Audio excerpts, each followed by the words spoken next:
Friends,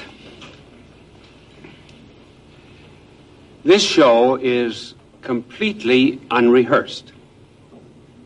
The only part of it that can be done over is the announcements. Now, just a couple of minutes ago, we started filming it, and the announcer gave the title. Stop, world, I want to get on. And some woman shrieked at the title, and we had to do it over. I hope it appears that funny to you. I must tell you, first of all, about some things that happened to me. I was preaching not very long ago, and I noticed down in the front pew a mother with a 3 or 4 year old boy, and she was trying to keep him very quiet. But after I had talked for 15 minutes that must have seemed 15 hours to him, he tugged at his mother's sleeve, and he says, "Mommy, is it really that hard to get to heaven?"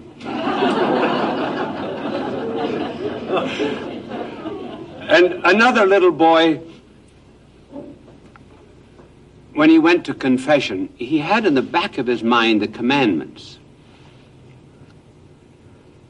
And he could be heard going through the commandments in one fashion or another, and then after he had named them to himself, then he would begin the confession of sins. And he was saying, no strange gods before me. No, I didn't adore any strange gods. Thou shalt keep holy the name of the Lord. I cursed a couple of times, Father, and keep holy the Sabbath day. I went to Mass every Sunday. Honor the father and mother. I disobeyed my mother about 18 times and my father about 6 times. Thou shalt not kill. I didn't kill anybody. Thou shalt not commit adultery. Sister told me to skip that.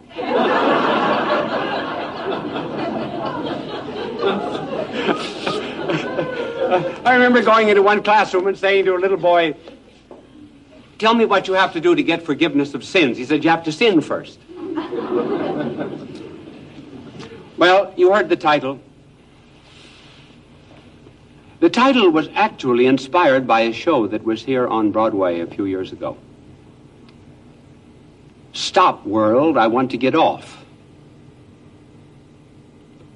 Now we're changing that to stop, world, I want to get on. Why are we changing it? Obviously, stop, world, I want to get off is because people are just sick of living.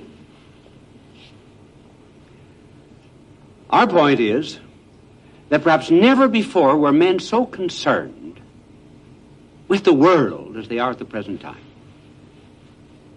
It has always been a concern, of course. Remember Shakespeare? All the world's a stage, and men and women merely actors. They have their exits and their entrances, and one man in his time plays many parts. Wordsworth, he was somewhat disgusted with it. The world is too much with us, late and soon. And I'm sure that Thomas Hood, if he had lived in our times, would have said, "Stop, world, I want to get off," because he wrote, "The world is a wilderness, and every tree bears the burden of our tears." Those are the old views. But I wonder if ever in human history,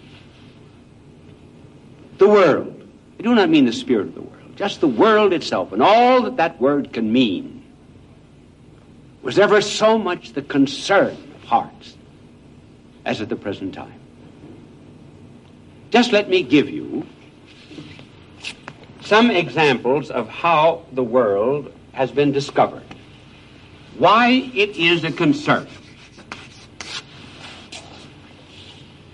First of all, our age has discovered humanity.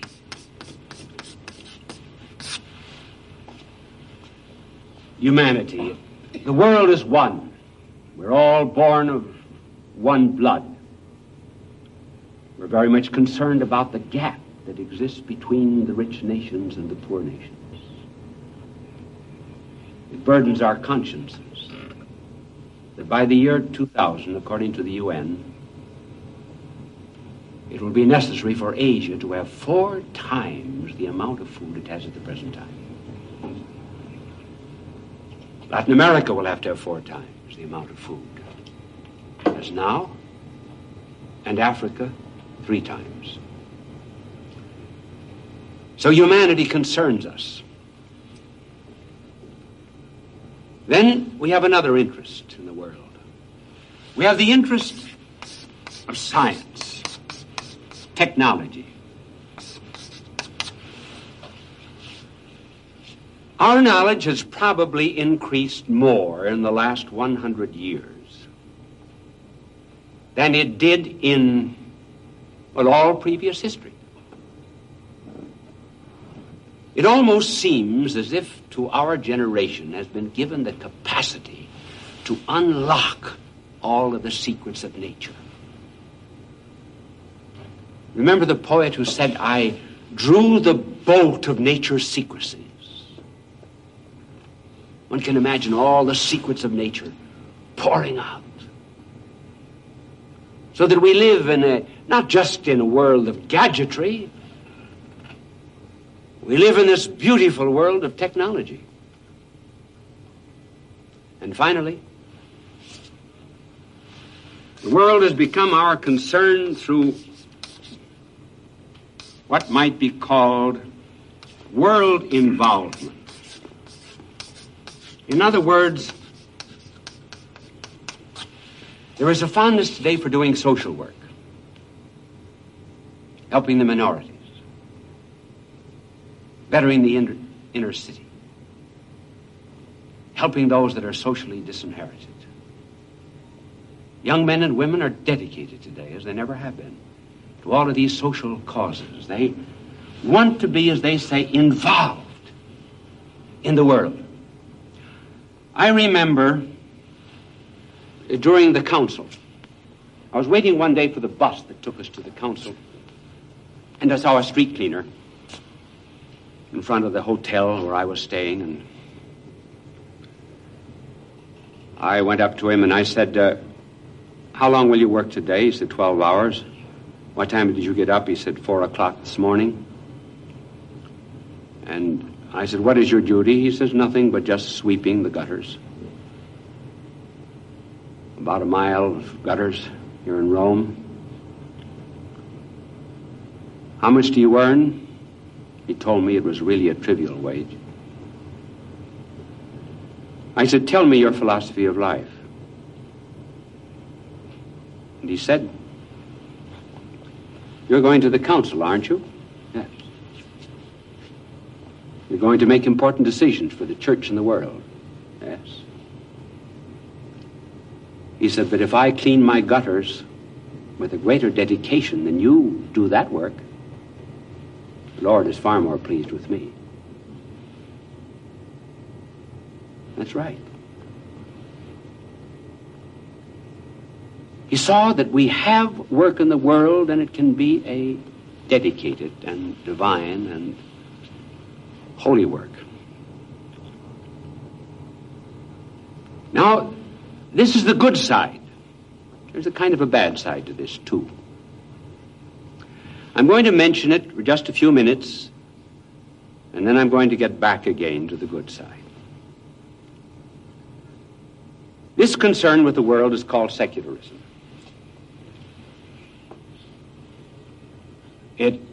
Its bad side is that some would like to do away with the divine and the sacred.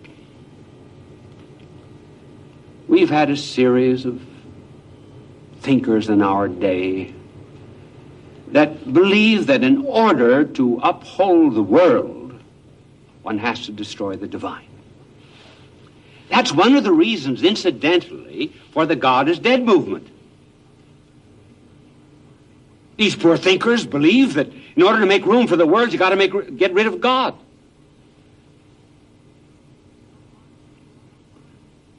Bultmann It says in order to make room for the Christian message, you have to get rid of the historical Christ, practically. And we have the author of Secular City. He practically identifies the secular city and the kingdom of God. And even in the field of religion itself, today the holy are on the defensive. This world spirit has gotten hold of us to such an extent that many do not like the holy.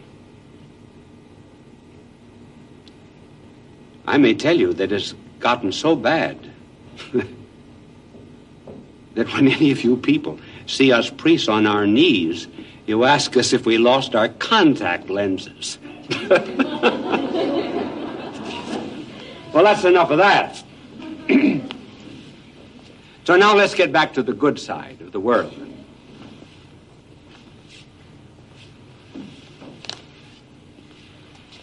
These are great ideas. This spirit is magnificent. But who are most responsible for these ideas? Oh, secular-minded men?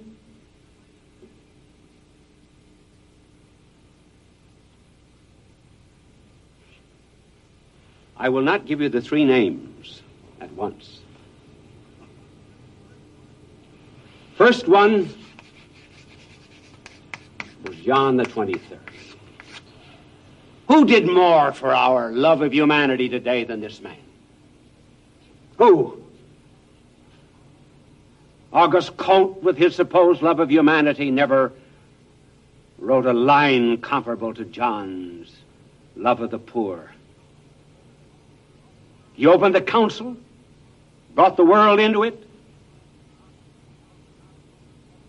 Protestants, Orthodox,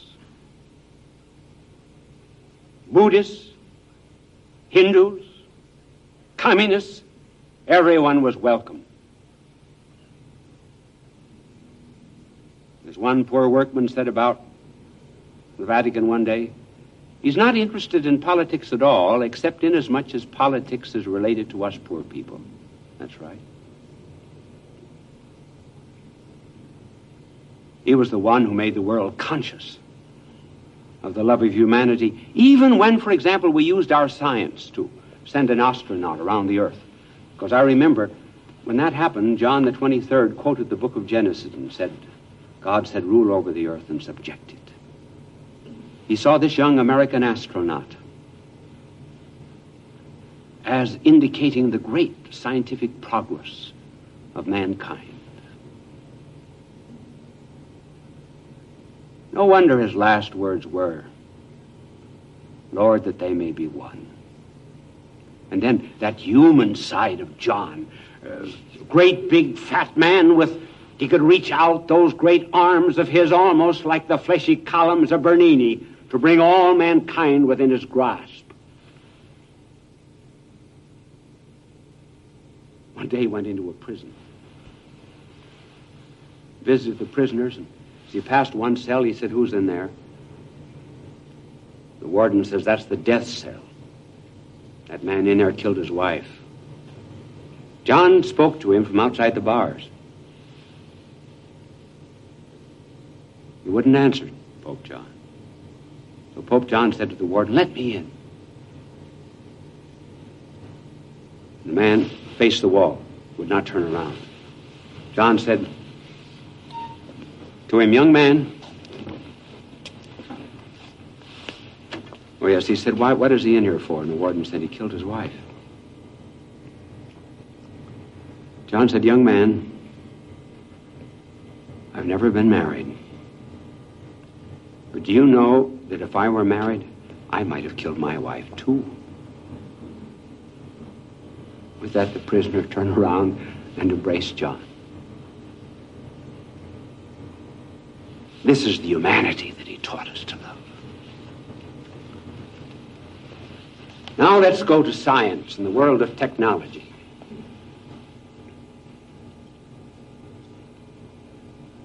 Who has done most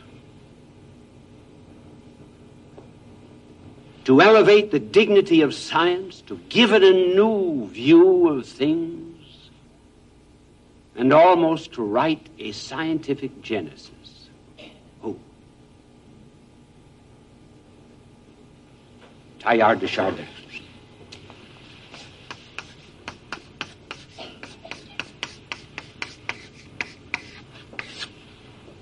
This great French scientist, as a little boy, was interested in rocks. And he was interested in rocks somehow or other because he saw the creative hand of God inside of the rocks. He grew up with a great devotion to what was the favorite devotion of his mother, called the Heart of Christ, but he got quite beyond the pious conception of his mother.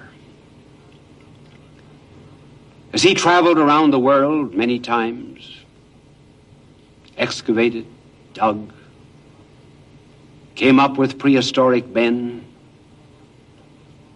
was inducted to into the great scientific academies of the world, there was one great notion that obsessed Teilhard. It was the notion of an arrow being directed toward its target. First of all, there has to be a mind that directs that arrow. And there has to be a target fixed before the arrow is ever shot. Let that arrow stand for the evolution of the universe. And he believed in the evolution of the universe. But it's working toward a target. And somewhere there was an archer that shot it. So Teilhard de Chardin saw the whole universe ablaze with Christ. All things were made by the power of his word. All things were for him.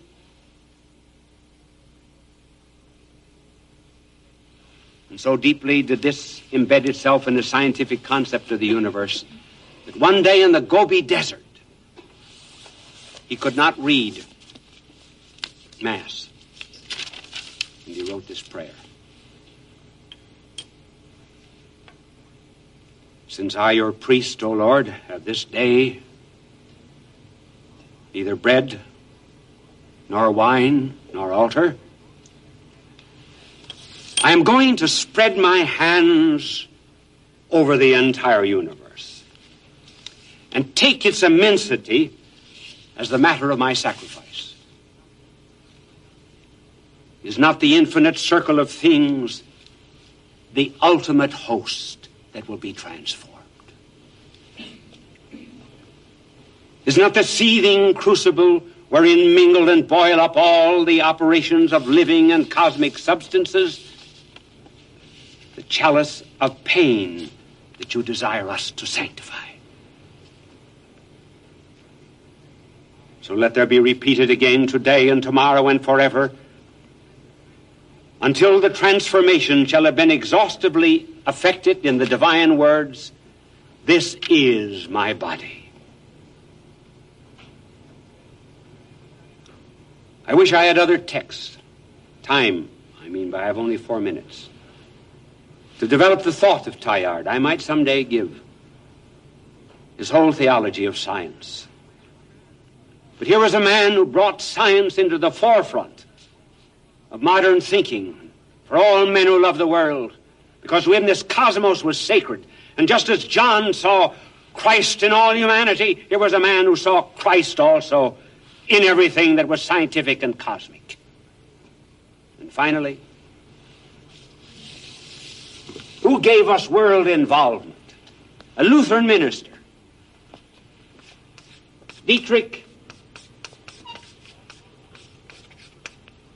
Bonhoeffer.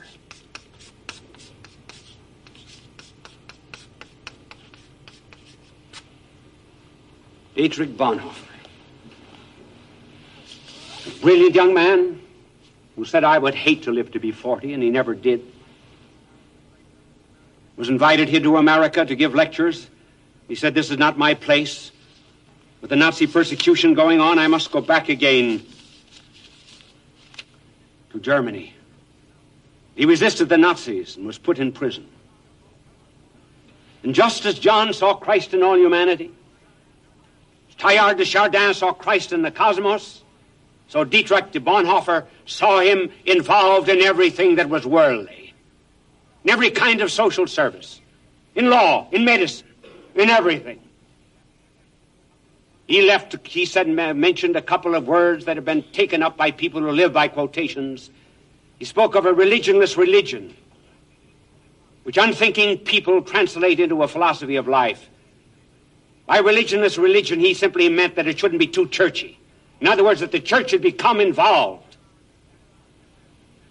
Here are his exact words as he was in prison.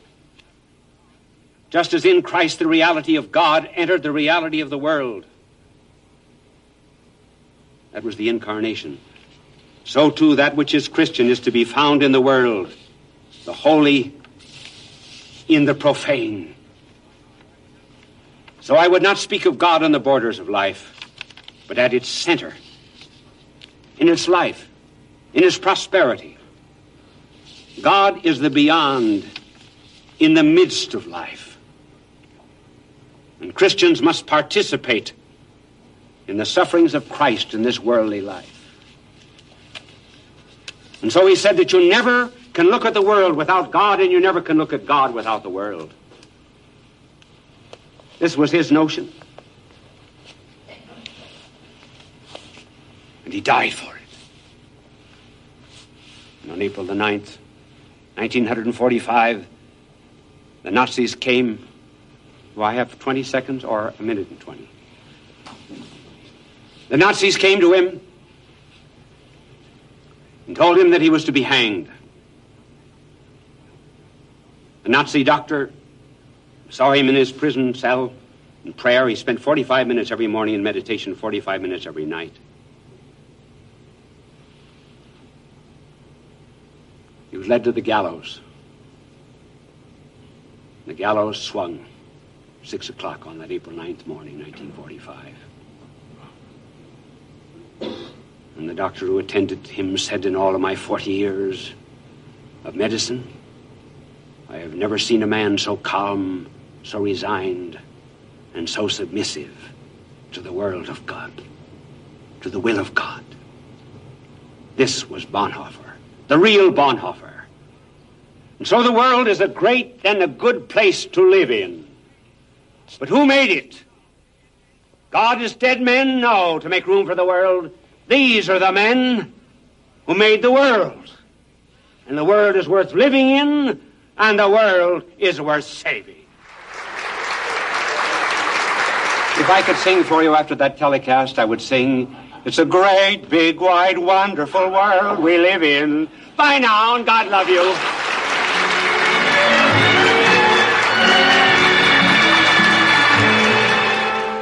Fulton J. Sheen is indeed a man for all seasons. He walked a paced beat, allowing us to glimpse his nature and ponder its worth and to enjoy its presence. Bishop Sheen authored over 90 books. He broadcast countless radio and television programs and ministered in many parts of the world to people of every belief. As he said many times, it is not a unity of religion we plead for, but a unity of religious people. We may not be able to meet in the same pew, but we can meet on our knees. The bishop wrote 94 books, recorded countless radio shows, and appeared on hundreds of network and syndicated television programs. His legacy is a treasure of joy that transcends time and helps us to believe that truly life is worth living.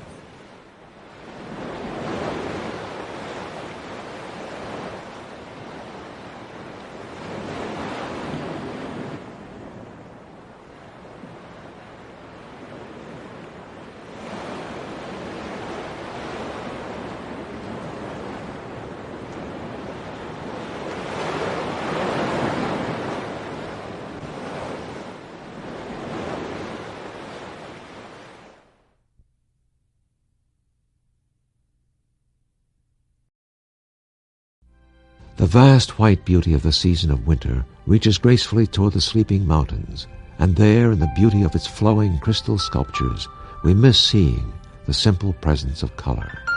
Even our warm, wild creatures know it's not easy finding green under a blanket of snow, but it's nice to have a friend to help you look. It is in this season of winter that we celebrate the Bethlehem birth of the child Jesus. Bishop Sheen says, "It was a breakthrough in time that changed our world, for we found a belief that is the love of the truth." Unbelief is dread of the truth about ourselves.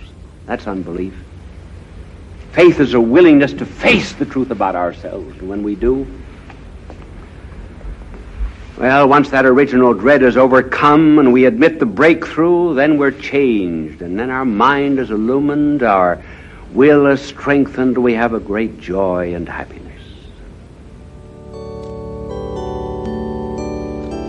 She's lovely, isn't she? Beautiful.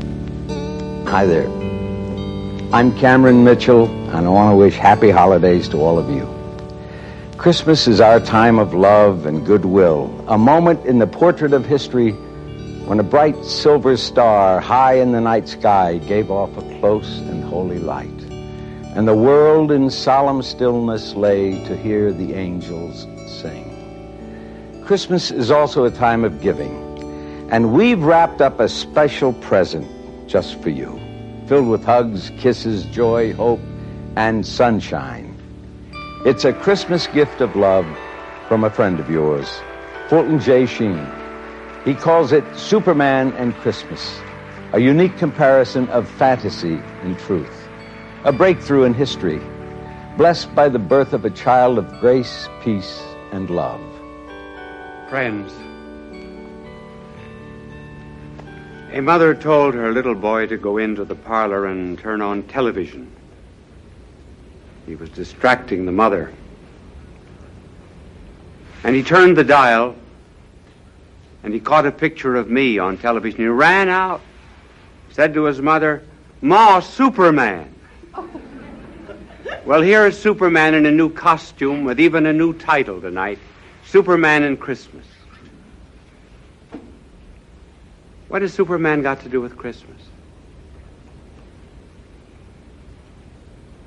You know what Superman does, Batman.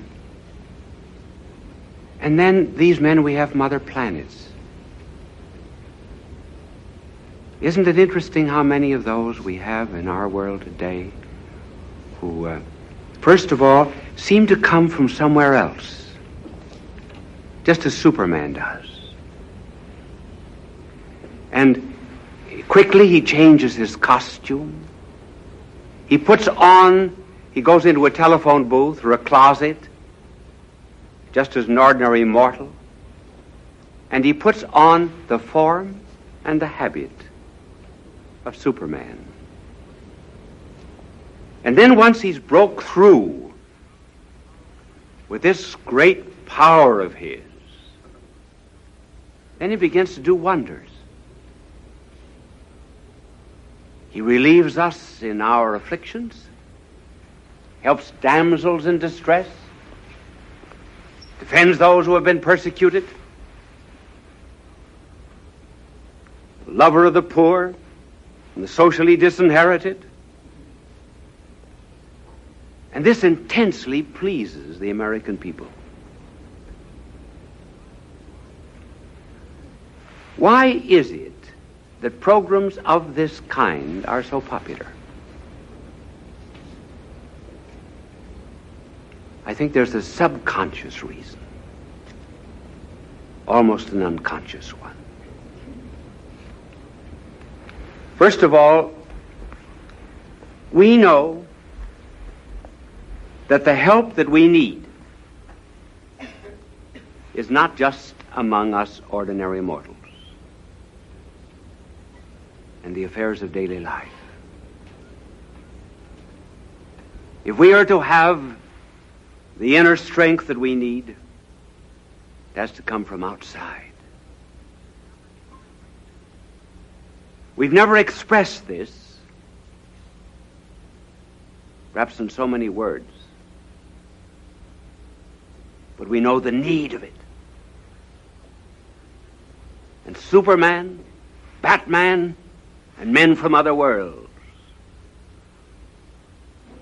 they satisfy our needs, at least from the point of view of imagination. They give us what we lack. We know that of and by ourselves we are not enough. Just as the music that we love is the music we already have in our own hearts, so too the amusements that we like are the unconscious expressions of hidden desires. Superman is the desire for Christmas. It should not be hard for our generation to understand Christmas. Now, I'm going to show you how Superman and Christmas are somewhat alike. I really didn't need to use this blackboard tonight, but I'm going to use it just for this one illustration so my angel can clean it. It would be terrible to have a Christmas show and not use my angel.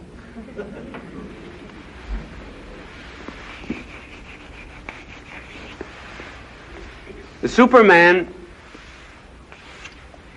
comes from outside. There's a kind of a breakthrough.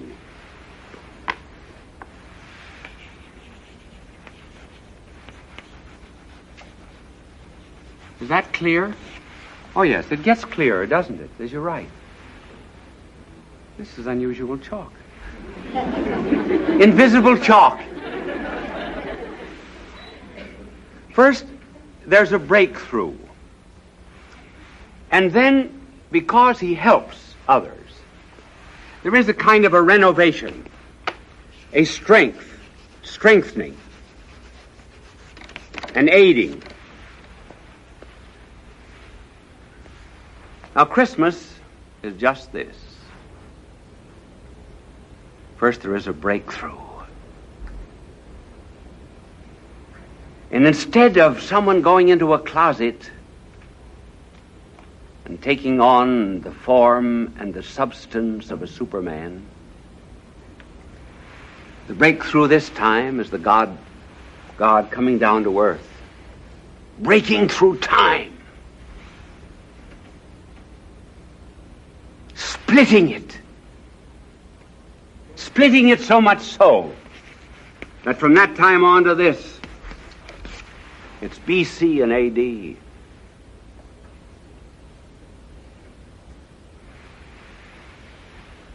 But there's this difference from Superman, and this is very important. Superman goes from weakness to power. The breakthrough of Christmas is from power to weakness. You saw the picture of the crib when the show began. Here is infinity and littleness. See, this isn't a man getting strong. This is a God becoming weak. He who made the world is in the world, even rejected by it.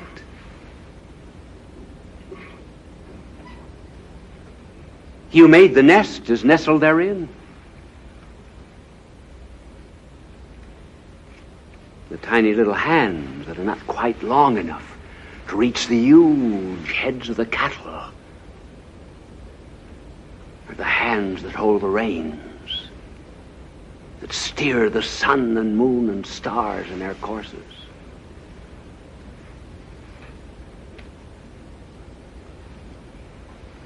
He's wrapped in swaddling bands.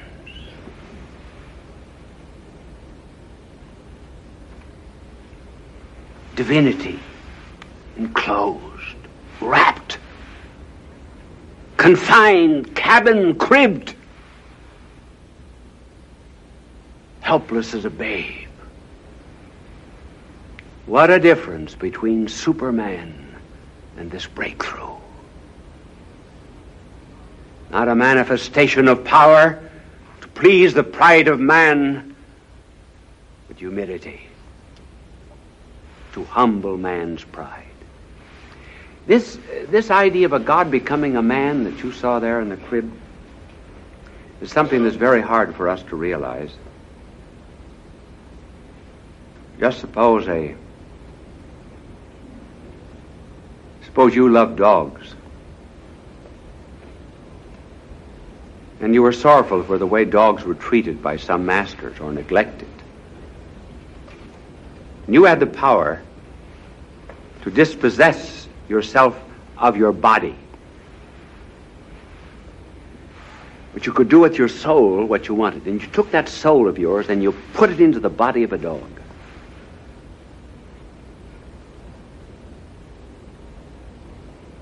And when you did that, you would resolve, but rarely to exceed the limitations of that dog organism.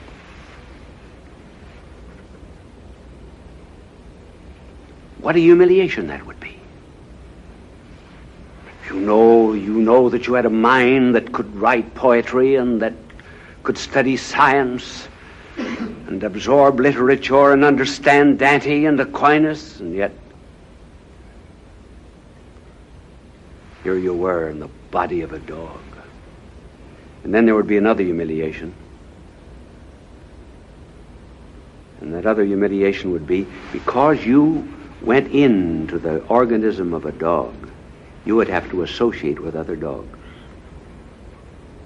knowing all the while that you were better, that you were a man. You think it humbling to become a dog just simply to give dogs examples of good conduct? Well, what do you think it is for this breakthrough? Not going into a closet, but going into a stable and a crib.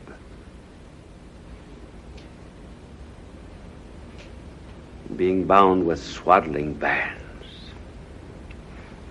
That's the difference in the Superman. Weakness instead of power. And then the other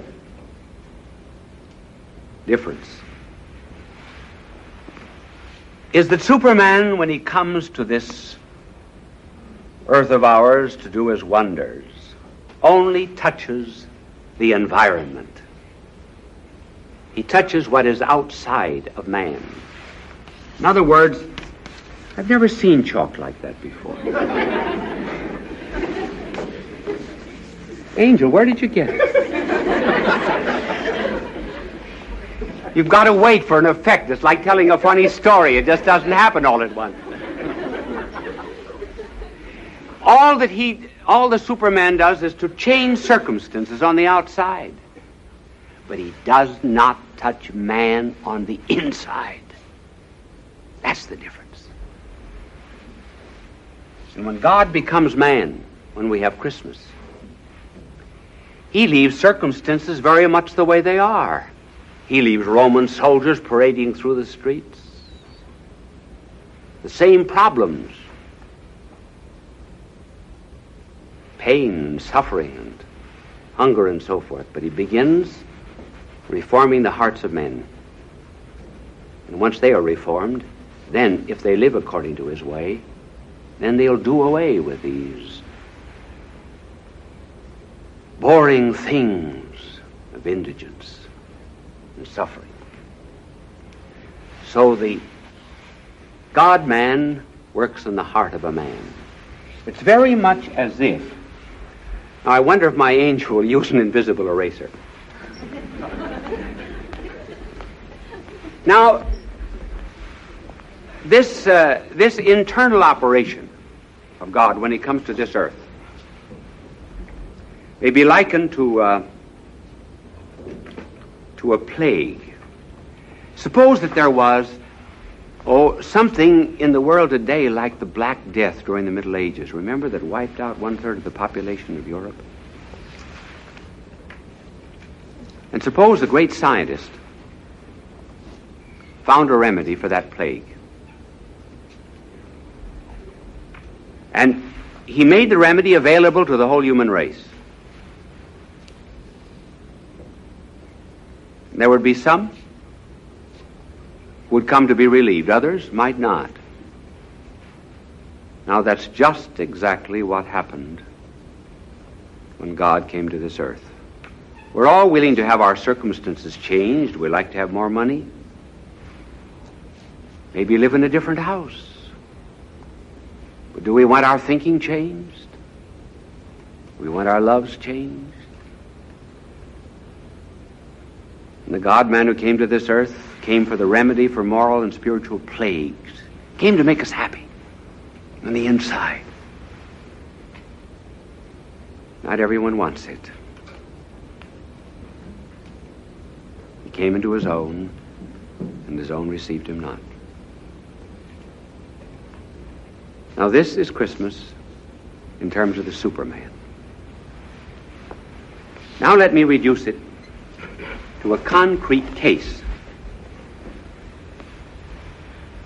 The breakthrough, how he operates through what we call his grace. It means an illumination of the intellect and a strengthening of character. I did a great deal of work in my life in Soho Square district of London, which is the international area of London. And in one church there, because I was an American, I had to get up early and read the first Mass. The English sleep late. Well, this was Christmas morning. Christmas. And that night there had been a heavy London fog. Believe me, our smogs here in New York are nothing compared to the fog of London. When I opened the door, a limp figure fell in. It was a young woman. She'd been asleep against the door. It was almost frozen. And I said, how did you happen to be here? She said, I don't know, Father. I said, oh, Father? Yes, she said, I used to be a Catholic, but not anymore. I said, how did you happen to be here? Well, she said, I don't know, I was a bit drunk. Well, I said, men often drink because they like the stuff, and women drink because they don't like something else. What didn't you like? Well, she said, I didn't like the three men, she says, that I was going with, and they were beginning to find it out. I was playing false to them. So I got drunk. What is your name? She told me her name, pointing to a billboard on the Cross and Blackwell Jam office building across the way. I said, is that your picture there? Yes, she says, I'm the leading lady in that musical comedy. Well, I went in and made her a cup of coffee, and I said, come back now this afternoon. And she said, I will come back on one condition. That you don't ask me to go to confession.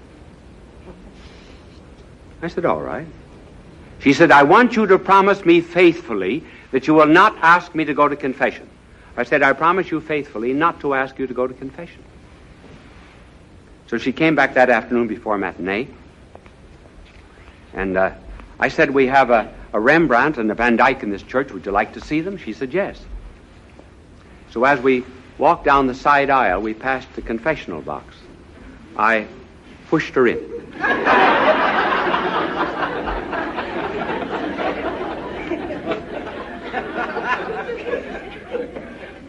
I didn't ask her to go. I always keep my promises. Well, she went to communion. She was there month after month, and then she became a nun in London. And she's still living as a nun. Now here you see the breakthrough. Not the breakthrough into a crib, but the breakthrough, well, into a stable. A heart that's a stable.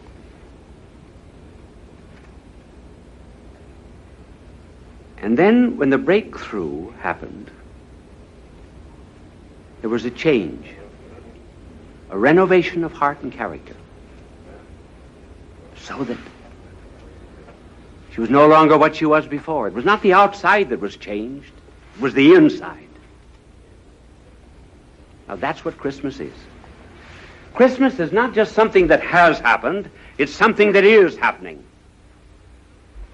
And some of us, we're afraid of it. It's very much like people go through life not knowing they have cancer. They're unhappy, they're sick, they're a bit miserable, but they don't know why. If a doctor tells them that they have cancer, then their whole attitude toward life changes. They may be able eventually to find a remedy.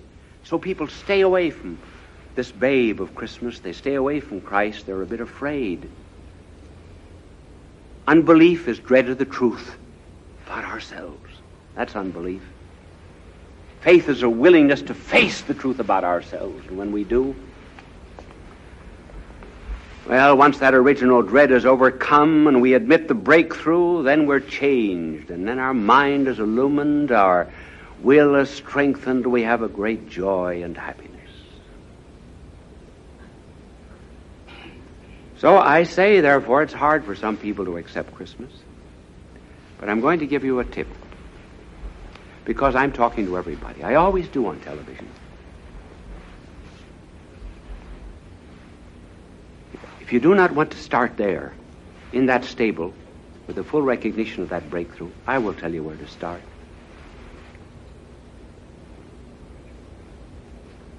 Start loving your fellow man.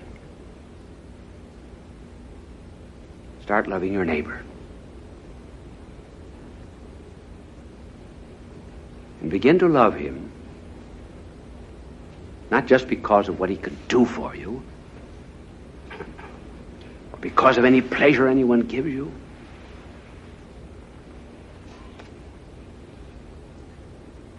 but just love him as a fellow man, and then eventually you begin to see that he's a creature of God. The only unhappy people in this world are the people who are selfish.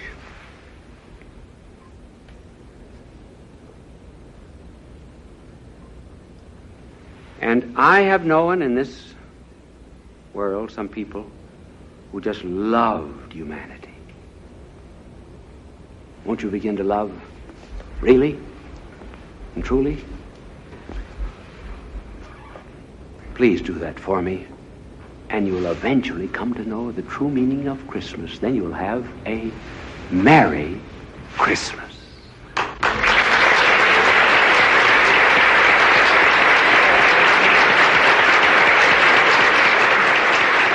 Happy Christmas, Bishop Sheen.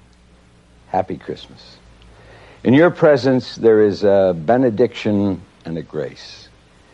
In your memory, we have lit the candles of fellowship and hope, knowing that our experiences of unity in human relationships are more compelling than the concepts, fears, and prejudices which divide us.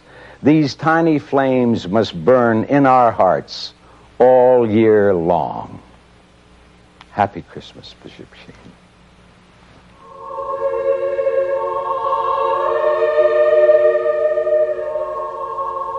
Bye now, and God love you.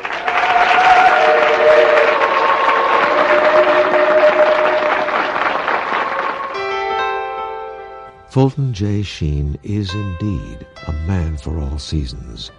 He walked a paced beat, allowing us to glimpse his nature and ponder its worth and to enjoy its presence. Bishop Sheen authored over 90 books. He broadcast countless radio and television programs and ministered in many parts of the world to people of every belief. As he said many times, it is not a unity of religion we plead for, but a unity of religious people. We may not be able to meet in the same pew, but we can meet on our knees. The bishop wrote 94 books, recorded countless radio shows, and appeared on hundreds of network and syndicated television programs.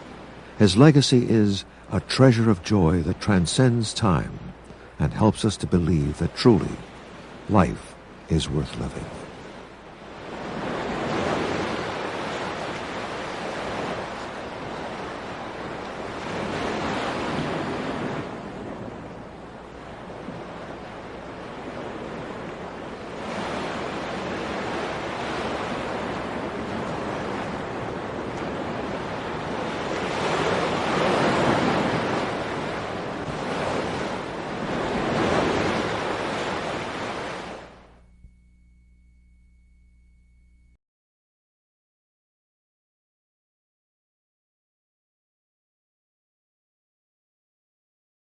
Friends, I was preaching in a certain church over a period of about 2 months. And every Sunday there was put in the collection box an envelope that had written on it, I owe you, 1 week, $35 for a sermon. Another week, I owe you $15. Another week, an envelope, I owe you $40. This went on for 4 or 5 weeks. And it was always an IOU. One day, there was put in the collection box an envelope containing the sum of all of the IOUs, amounting to about $220. Well, I was rather delighted that the talks were that good. But the next week, there was put in an envelope, and it read, you owe me 40. You have no idea what this show is about, do you? The clown is right. It's about play. Work and play. You remember the story of the boy on an airplane that was causing a commotion running up and down the aisles, and the stewardess said to him, little boy, would you like to go outside and play? The idea for this particular telecast came to me from an experience that I had as a boy, and many times.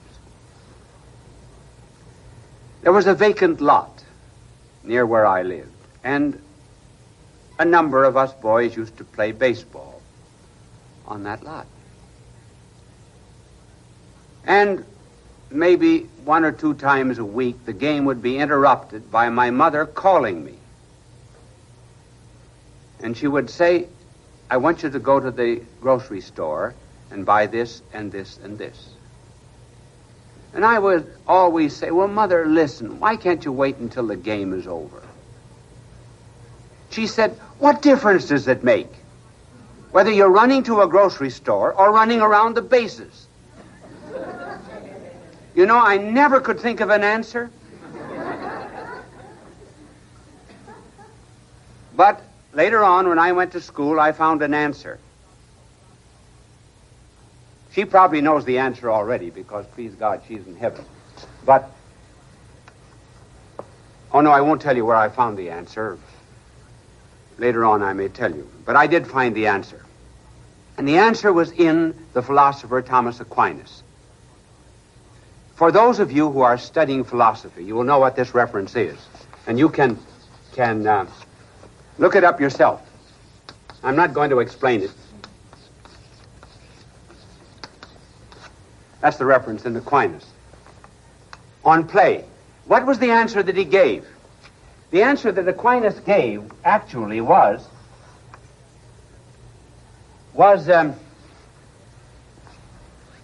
the difference between work and play is that work is for a purpose. Play is not. Isn't that a wonderful answer? We work for money, we work to produce a work of art, and play is the relieving of the tension.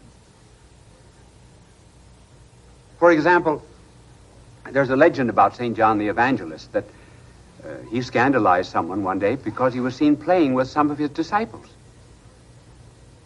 And this Pharisaical person said to him, why do you play? And he said, take your arrow and your bow. Now shoot the arrow into the sky. Did you enjoy it? Yes. Well, keep on doing it all day. Oh, he said, I would get tired. Well, he says, that's the way it is with any kind of work. The work has to be relieved by play, but play and work are related. Now, you find this in Scripture. In a very interesting passage. I've never seen a commentary on it. But the passage runs something like this. I was with the workman as he made the universe, playing before him all the day. Ludens coram eo omni tempore. Notice that there were two elements. First of all, the workman. I, who was I? I was wisdom, the one who becomes Christ. I was with him in the creation of the universe, playing with him all the day.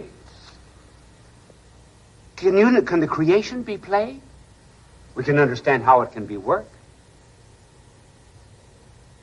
So we speak of he labored for 6 days making the world. Yes, creation was work.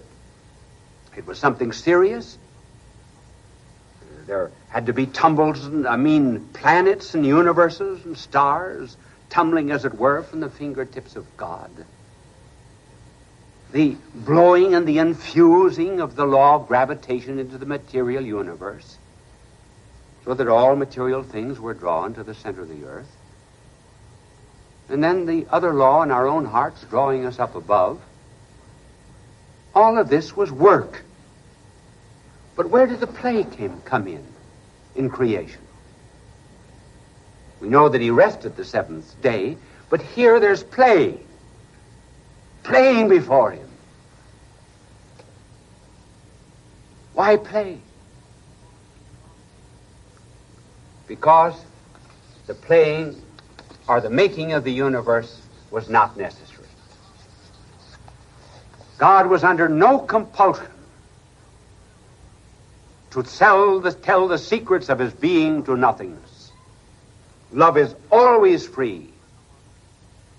It's under no obligation. And that is why when you're not under any obligation, when it's love, there's play. That's one of the reasons, too, why Isaac was recognized to be with his wife. He was playing. So that in the divine order, these two things always go together. Now, I mentioned Scripture. But did you know that this very same idea appears in a Greek philosopher over 4 centuries before Christ, namely the philosopher Plato? Plato, in his work Timaeus, pictures the Logos, that is to say, the divine mind. The Logos holding the universe in his hand and playing with it.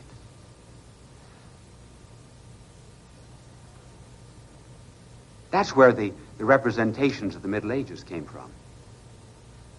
Remember, we've often seen works of art in which the divine child is pictured as having an apple in his hand. Well, the apple stood for the world.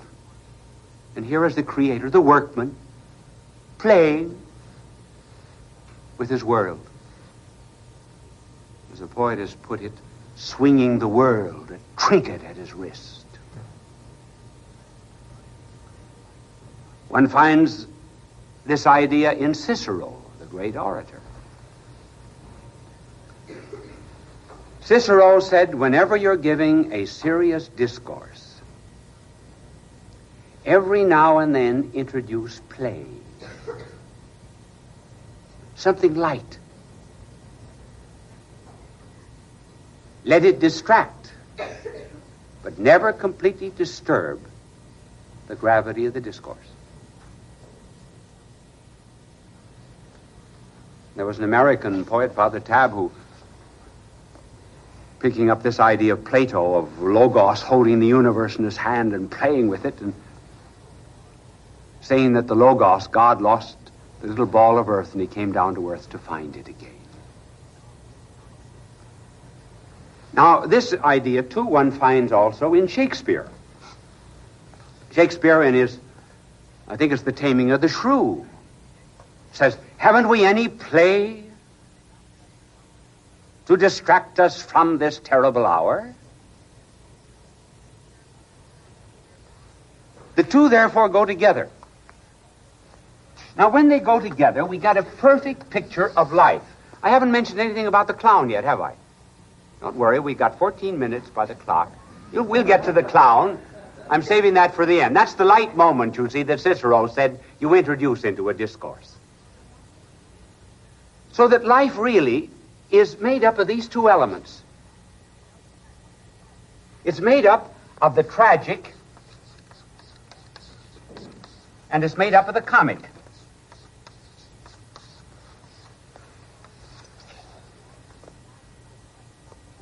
Why does life have a serious side? You know why?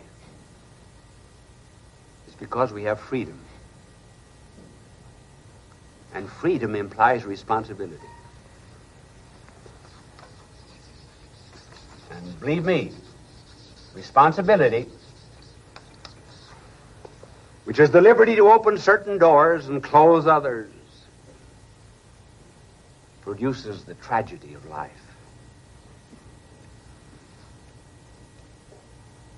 But life also has a comic side, a lighter side. What is it? It's life. How often we say, it's great to be alive. There's joy in living. And so from the notion of play, we get a true concept of what is life, the tragic and the comic. Now we're getting closer to the clown, but not yet.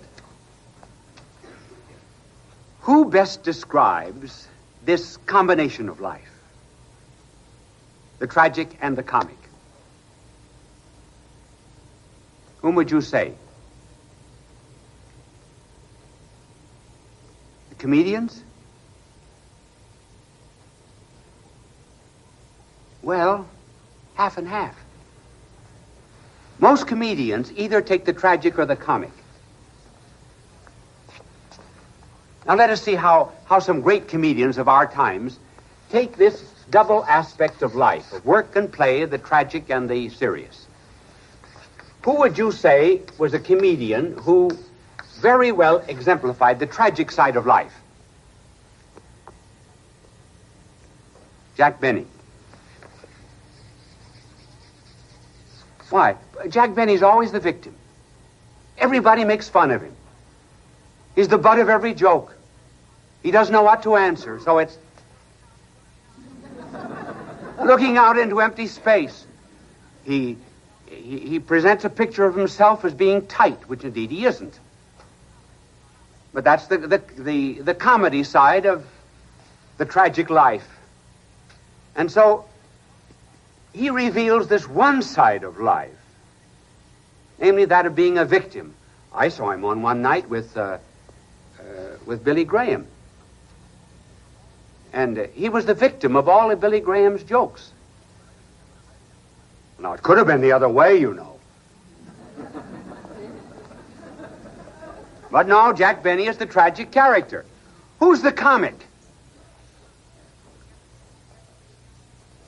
Who gets joy and thrills and sees the funny side of life? I would say Bob Hope. Isn't that right? Bob Hope is on top of everything. He's on top of the world. Political situation, find something to laugh at. Economic situation, something to laugh at. He can talk to soldiers and the seriousness of war. He's on top of that. And so he brings out the comic side of life. There's very few comedians have ever brought it out.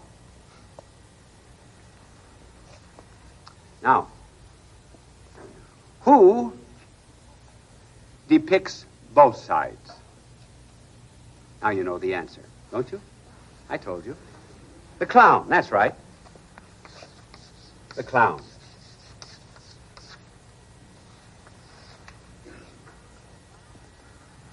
The clown is the man who combines within himself the serious and the light, the sad and the glad, the smile and the tears. He has both. Look at Emmett Kelly. Sad. Did you ever see anyone so sad? And he's typical of almost all clowns. But with that sadness, there's also humor in the things that he does. A clown belongs to no social class.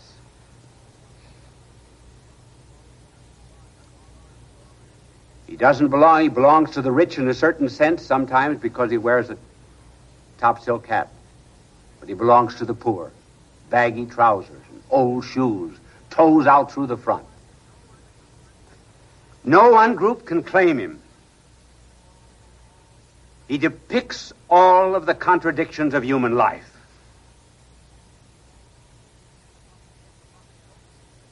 He is the butt of jokes. Someone else carries a plank across the sawdust ring, hits the clown on the side of the face. He's always being knocked over. But he does the same to others.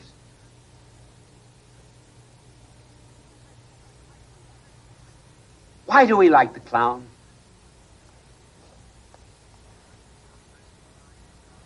We like the clown because he's a picture of what we are. We're so dignified, and yet we can make such fools of ourselves. We are so proud, and yet we can be so frustrated. We glory in our wealth, and yet we can be so impoverished.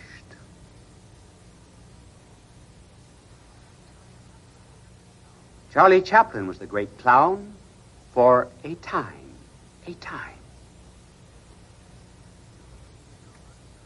When he was the pilgrim, when he was the policeman, when he would pick up a pretty girl, go into a restaurant, not have enough money to pay the bill, he was funny.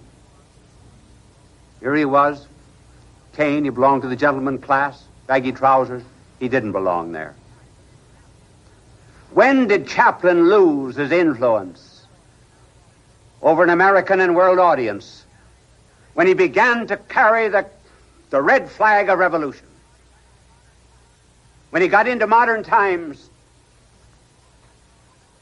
and became a kind of a social reformer and put himself in a certain class, he lost it all.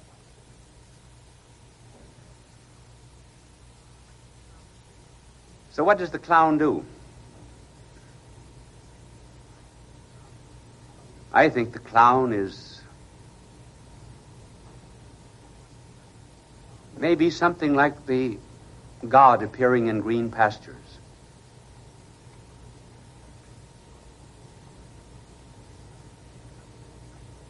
He makes us ridiculous. He makes us laugh at ourselves.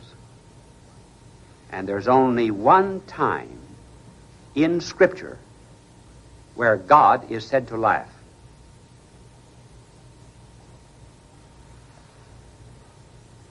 When was that? When he laughs at the atheists. When he laughs at those who say God is dead. God laughs.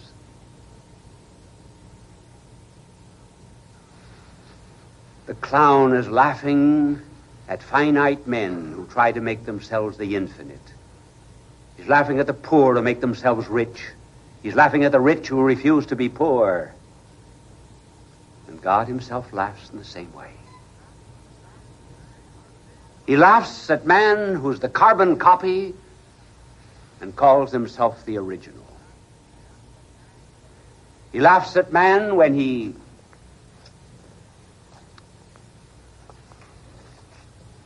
wants to be the pendulum without the clock.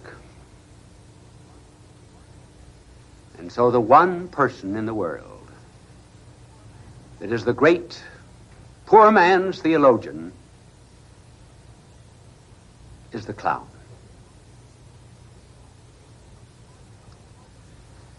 Now, because he reveals both sides of the tragic and the comic, let me tell you now what's happening in the world as we lose our love of clowns.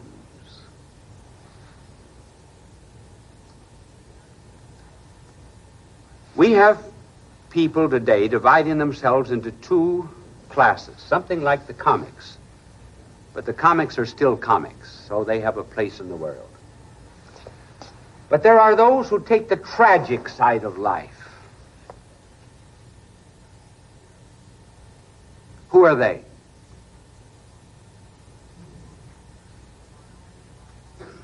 There are many of our modern youth who are so sad with their long faces and long hairs like Job's seated on the dung heap.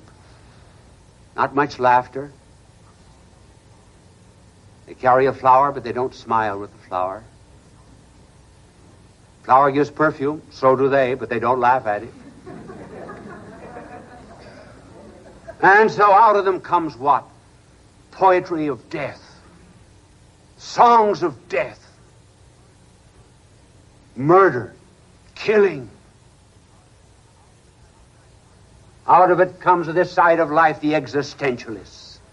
Life has no meaning, no purpose, no goal. They cannot see the play side of the world. And these are the dramatists, to a great extent, of our modern world, who depict the sorry side and never the glad. Then what do we have on the other side? We have, on the play side, the playboy philosophy. There's nothing serious to life. I want to do it. That's it.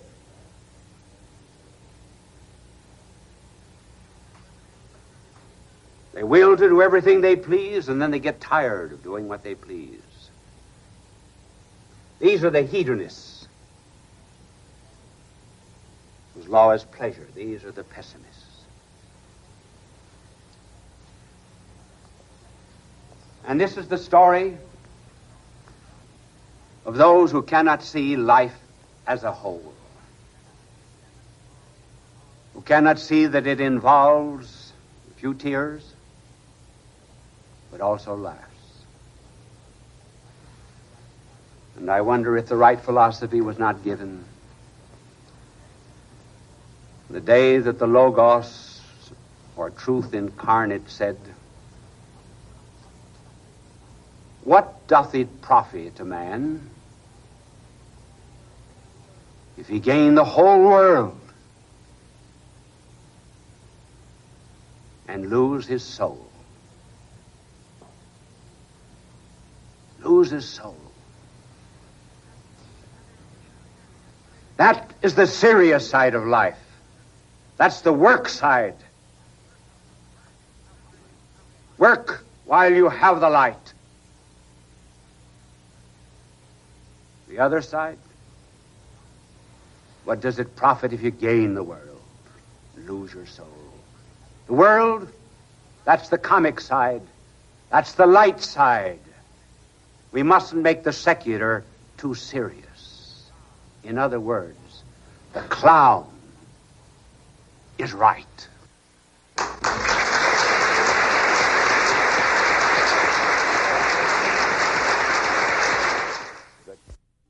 People of all faiths recognize Bishop Fulton J. Sheen as one of the greatest communicators of the 20th century. He was born in El Paso, Illinois, in May of 1896. As a young boy, he knew he wanted to be a priest. He served as an altar boy at St. Mary's Cathedral in Peoria, Illinois.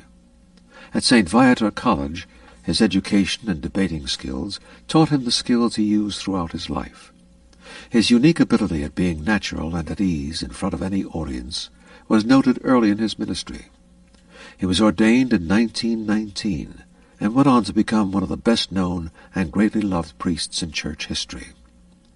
He wrote 96 books and hundreds of articles and columns. He broadcast numerous radio and TV programs. People from all faiths watched him on television because he spoke to every man. They always waited with joy for his goodbye, his blessing, "God love you." It continues to give us joy and memories. Bye now, and God love you. Bishop Fulton J. Sheen went to be with the Lord in December of 1979. Fulton J. Sheen, requiescat in pace.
Friends, I was once giving a sermon in a church, and a woman got up with her crying child, really shrieking, and left the church, and I said, "Madam, it's all right." So the child isn't bothering me. She says, "I know, but you're bothering the child."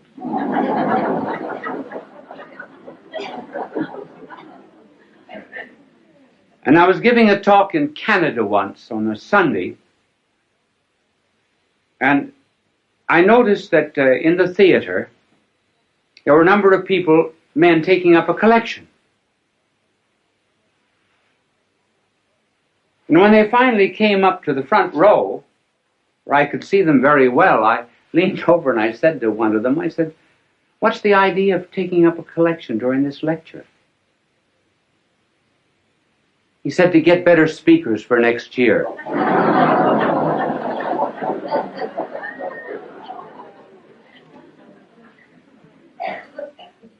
So I am not presenting myself as a model to you on how to talk. It's just merely that there have been so many letters coming to me asking me to give a few suggestions that I will give them to you. They are only personal. They may not apply to everyone, but I will give them to you for what they are worth. If I can talk now, I certainly couldn't always talk. There came a turning point in my life. It was in college when I was a freshman. I was on the debating team, which was in the college that I attended a great honor because they put a tremendous premium on debating. I thought I was good because, after all, I was picked as a freshman. I had to be good. And the night before the debate with Notre Dame University, the coach of our debating team, Father Bergen, called me over to his office, and he said, "You are the worst talker we've ever had in this college." Well, that was a terrible shock to me. I said, "Well, if I'm so terrible, why did you pick me on the team?" He said, "Because you can think, not because you can talk." But he said, "You're going to learn to talk before you leave this room. Take a paragraph out of that speech, any paragraph you like." I remember we were talking on the Merchant Marine. I'll never forget, the paragraph began, "I think it needs no argument to prove," and so forth. So he said, "Stand up there against the wall," which I did. Now he said, "Go over that paragraph." At the end of it, he said, "Do you see your mistake?" I said, "No." "Go over it again." Went over it 1 hour. 2 hours.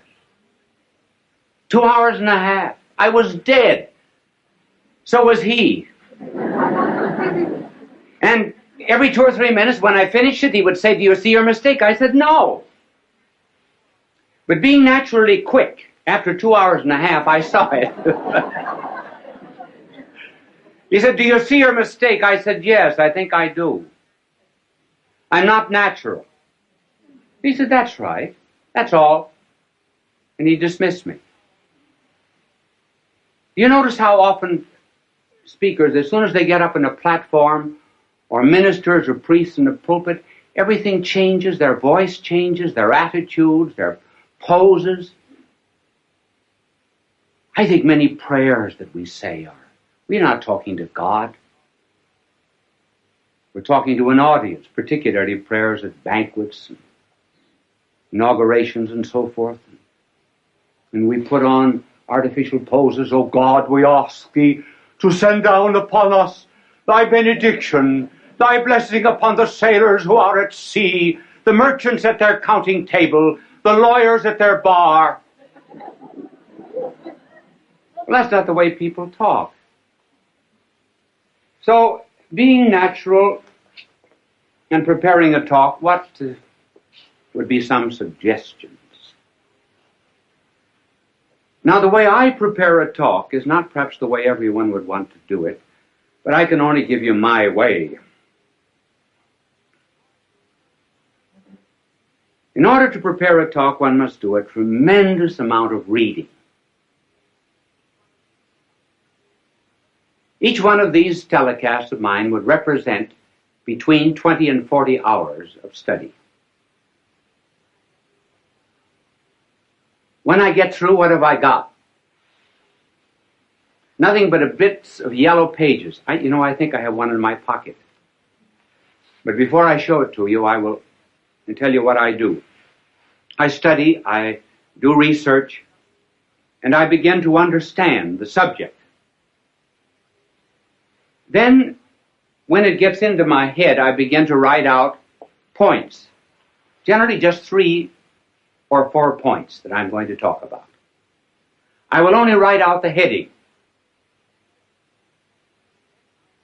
And then I will tear up the paper and then rethink what I was saying. So that when I prepare a telecast, there must be 20, 30 to maybe 100 pages that are torn up. And then the closer I get to the end, the smaller the pages are. This is this telecast. And I brought it out here, not because I'm going to refer to it, but just simply because it shows you the points, how small the points are. And by doing a tremendous amount of study, the mind creates an atmosphere for the talk. There is much more air round about us than ever gets into the lung. There's more food at the table than ever gets into our stomach. There are more things to see in nature than ever comes into the eye. And so when one rises to give a talk, one should have an atmosphere, a circumambient knowledge round about that one can pull in this idea or that, as it were, from the air while you're talking. So that instead of writing out the speech, word for word beforehand, and then memorizing it like this, one thinks it from the head out. That's the reason you tear up the paper, so you don't have any information. You have to think it. Then you write down the ideas again. Well, by the time you get up to talk, you've already given the speech 10 or 15 times. And incidentally, it isn't a bad idea sometimes to talk out loud. If you can find a place in this day and age where you can walk and talk out loud without being counted crazy. How often, for example, students are asked to explain something. They think they know the lesson. When they get up, it's not there. And why? Because they were consecrated and dedicated to a dead page. Never went through their mind.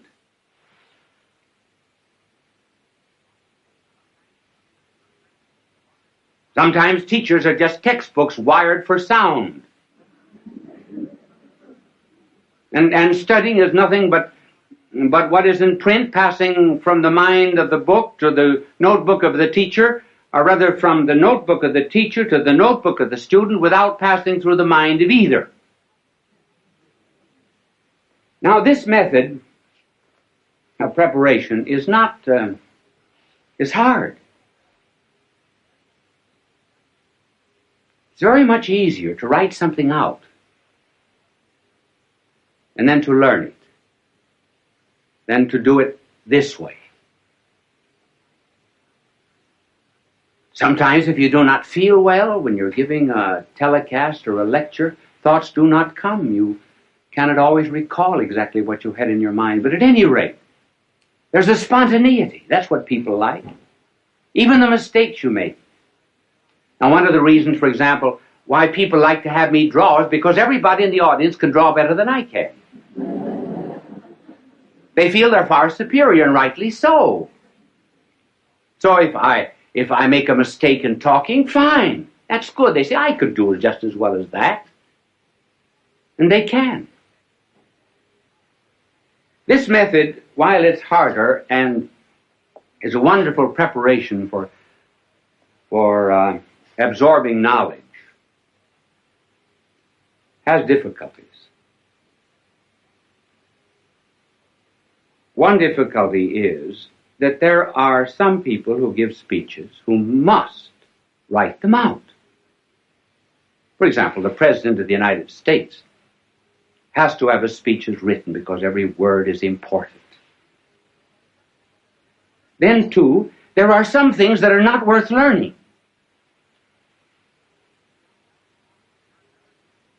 John Barrymore, for example, would commit all the lines of Shakespeare by heart.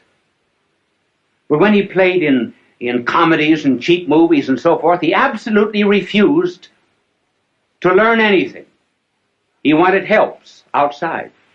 Now that's why people on television have to have aids that are outside. I do not use any kind of aid on the outside. If I read anything, I have it written out. Now there are two main props that are used in television.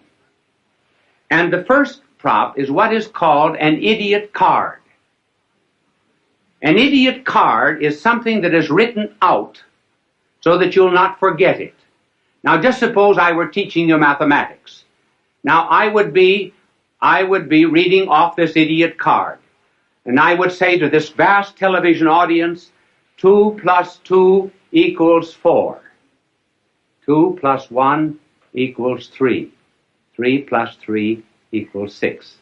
See, I don't forget it that way. Wonderful, isn't it? Now, you can... thank you for the idiot card. It was not an idiot that held it. It's only the card that's an idiot. And it's impossible for people who are constantly appearing, for example, on television, to study their lines or their commercials, and so they have to have them written out on these cards, which you can always tell. If you just look closely at anybody who's using an idiot card, this is generally the way.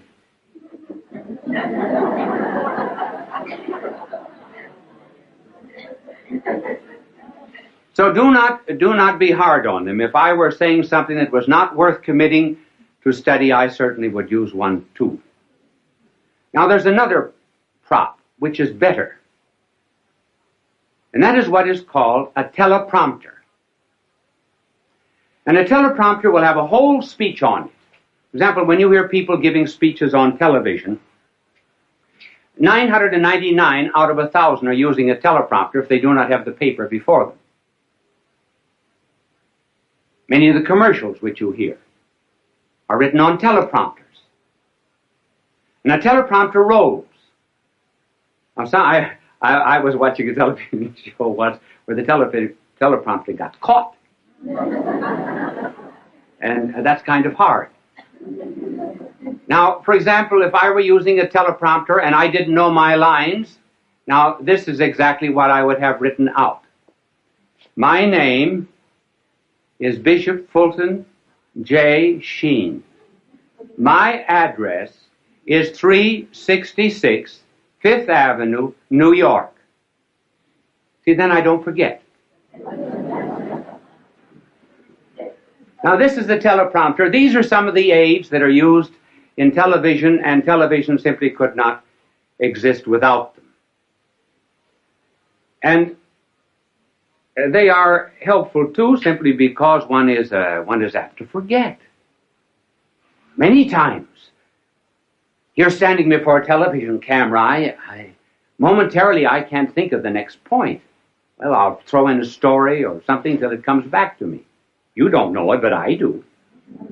I don't get too embarrassed. I don't get flustered because I can't remember it. I remember I was giving a talk once in Ireland at the Eucharistic Congress. I've forgotten when it was, a long time ago. If there was ever a time in my life I wanted to do well, it was then.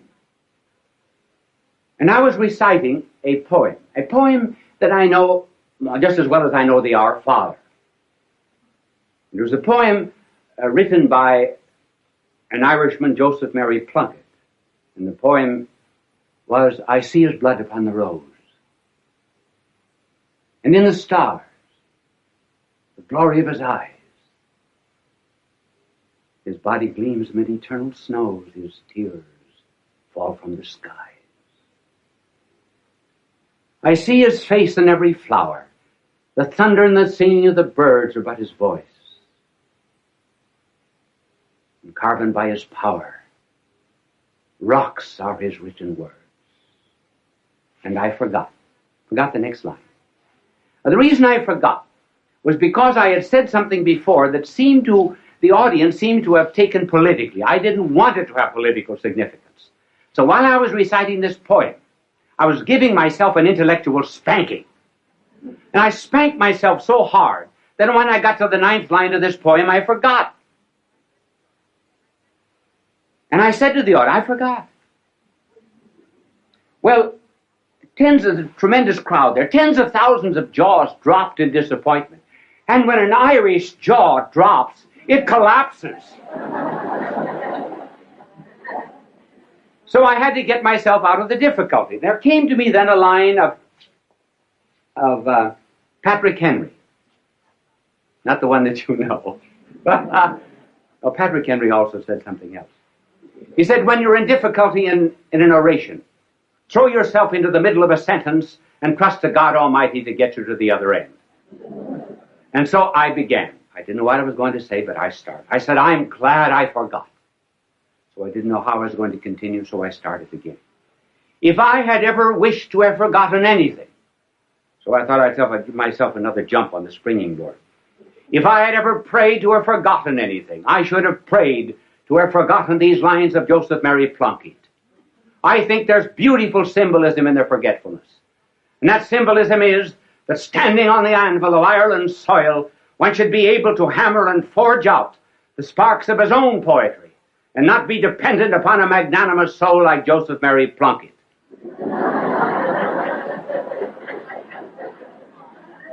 I got no credit for it afterwards because the audience said that was a great trick, pretending you forgot.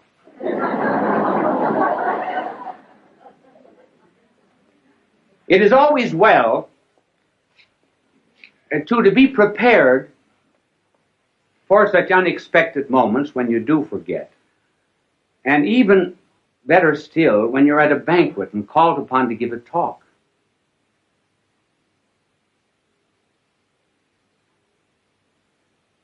And you have to begin with something that is not too heavy. In fact, one should always begin with something that's not too heavy.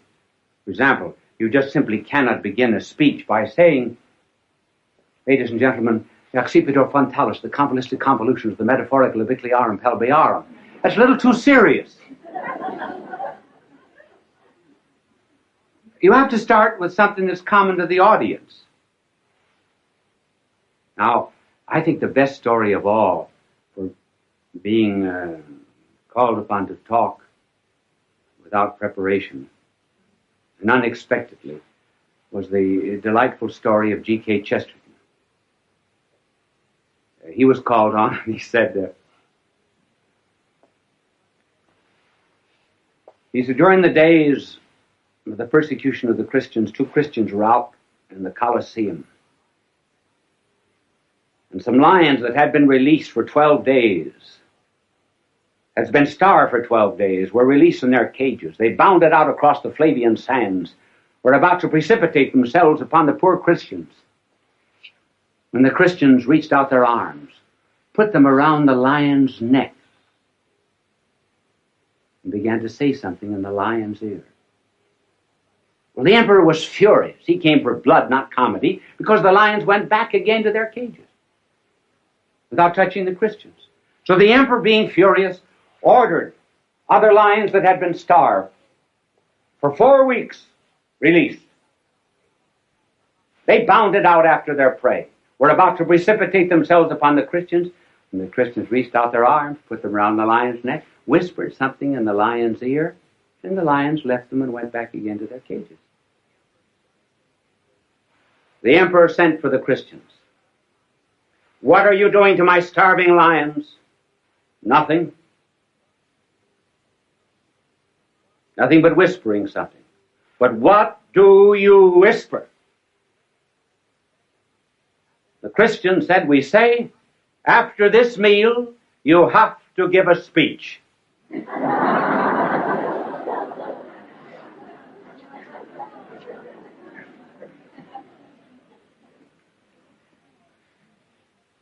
So a preparation is the most important part of the talk. And then as regards delivery, what is important is sincerity. Meaning what you say. Children are the best judges of anything that's heard on television. I do not mean dramas where there's an artificial emotional interest created. But children who may not understand what is being said.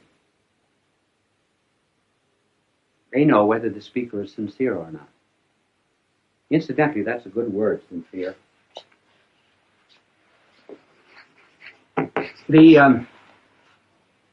When the Romans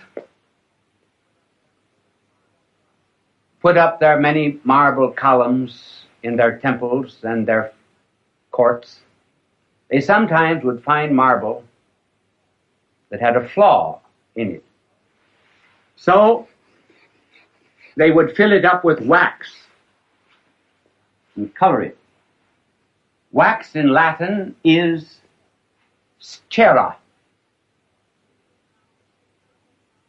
If they found a perfect marble that had no need of artificial filling, then it was called sine in Latin, means without wax, or sincere.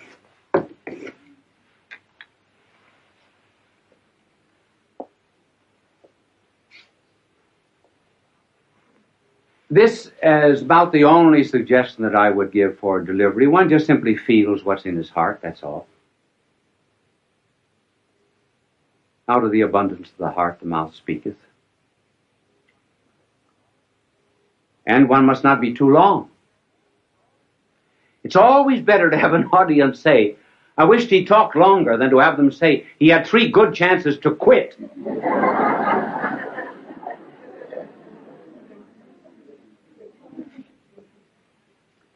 And then in the communication of any idea, the secret of a good talk is the secret of fire. Fire has 2 qualities, heat and light.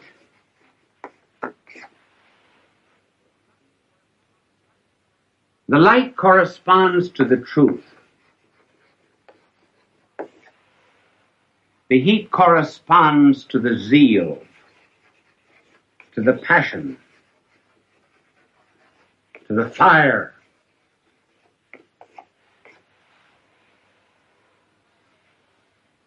And the fire and the passion come always from the truth. When one is on fire with anything, and really believes in it, all the words come out naturally. And above all things else, the making of an orator, too, is really on his knees. Because the power to make an audience feel what you're saying does not come just from these fires.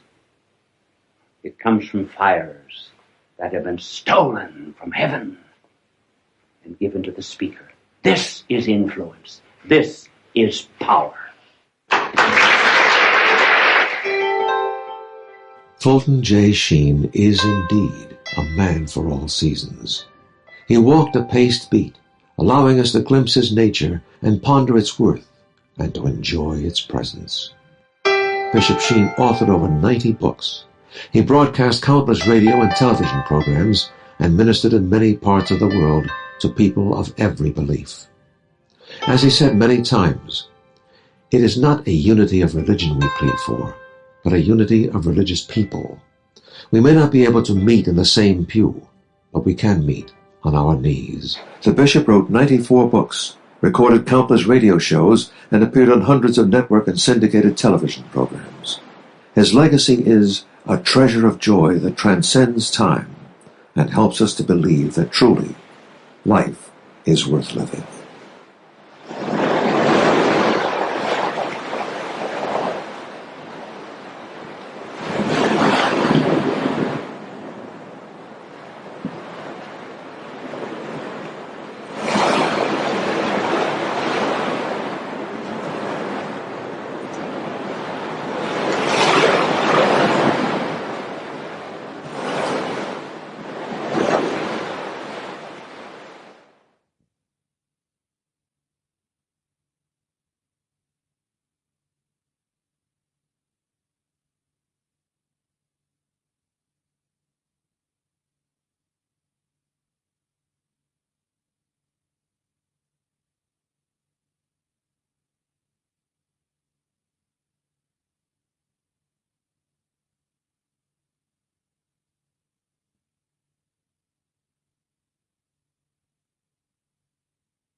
That camera has one eye out, only one little red light there. It's all right, don't... There are generally two little red lights on top of the camera. That one little red eye is out. It must have been out last night.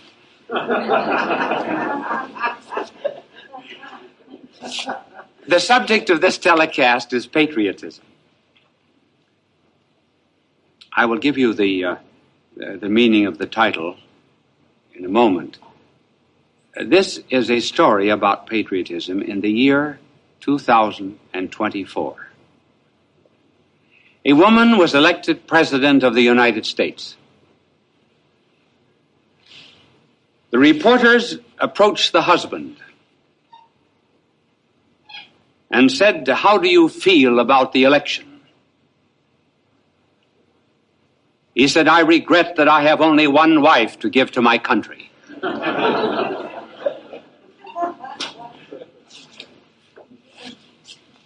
That has two eyes.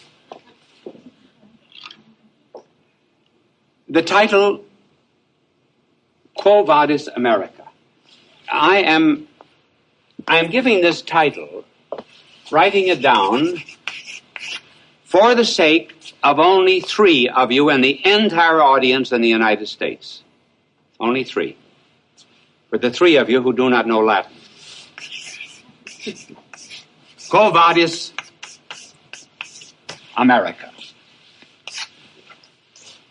If you have ever been to Rome, you may have visited a chapel just outside of Rome. It was erected over a spot where, according to legend, Peter was in flight from persecution in Rome. And on the road, he saw a vision of the Lord approaching him.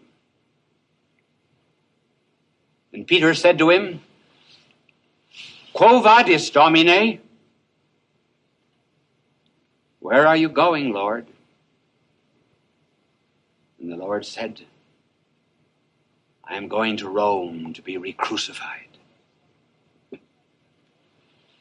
In other words, Peter, that's where you should be. Well, we've chosen that title instead of Quo Vadis Domine, Quo Vadis America. America, where are you going? Where are we going in this day and age? Do you know one of the most unused words that we have in our vocabulary is the word patriotism? Hardly ever hear it anymore. Patriotism is a virtue that was allied to the old virtue of the Greeks and Latin called pietas. Pietas meant love of God, love of neighbor, love of country. And when one goes out, all go out. We no longer have love of God. We have no longer have love of country. We're going to investigate in a particular way today the problem of revolution. We started our country with a revolution. Revolution is in the air today. As a matter of fact, the revolutionists of our day are all arguing and contending that, well, we started that way, therefore we should continue it. So, let us now investigate this question. Namely, we do live in America in a revolutionary tradition, certainly. But the question is, what kind of a revolution should we have? What kind of a revolution? There are two kinds. One, the kind we started with, the other, the kind we have today. What was the kind we started with? Well, I can tell it in the story of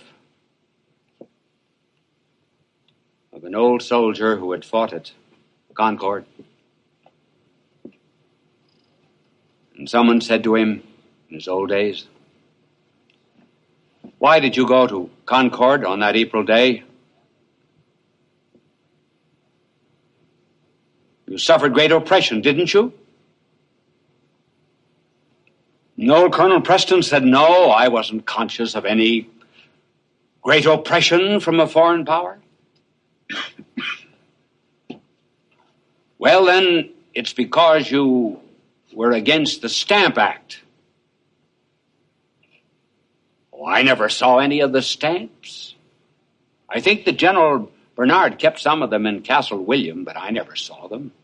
I certainly didn't fight on account of the Stamp Act." "Well, then you revolted on account of the tea tax." "I never drank a cup of tea in my life. I wasn't interested in the tax." "Well, then you must have been reading Harrington, Sidney, and Locke." "Never read them. All I ever read was the Bible, Watts' hymns, and the Catechism." "Well, then, why did you go to Concord?" He said, "For one reason. In order that we might govern ourselves." That was the American Revolution. To govern ourselves.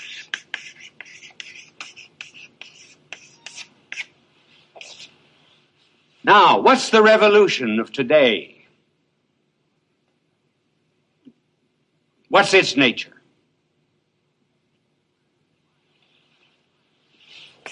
Violence. Violence just for the sake of violence. That is ours. I mean, not ours. Please God, not any of ours. You or me. But I mean the new type of revolt, which involves destruction of everything that is in the past. And these people who are actuating violence today claim they're in the line of the American Revolution. They are not. Now let me go more into detail. These two types of revolution. Each of these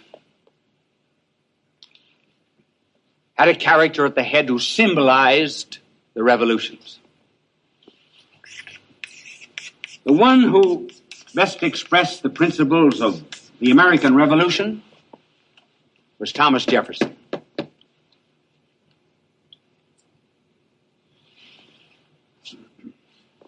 Thomas Jefferson is the antecedent of all Americans today who believe in self-government. Who's the progenitor of this kind of revolution? Someone who was a contemporary of Thomas Jefferson. Strange to say. Saint-Just. 1793, revolution.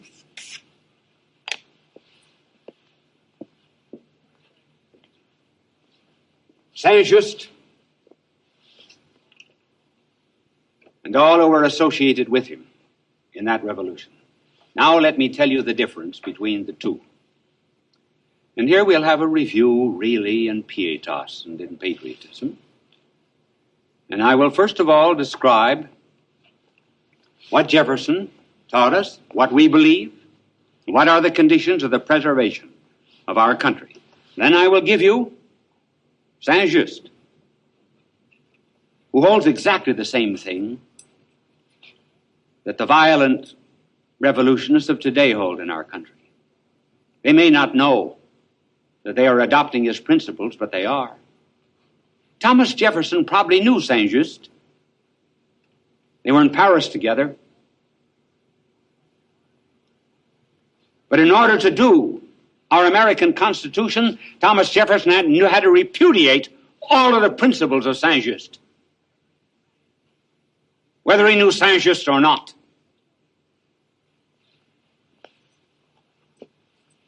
See what wonderful work the angel does. Knows when to clean, when not to clean. Angel Clean, he's known as, not as Mr. Clean.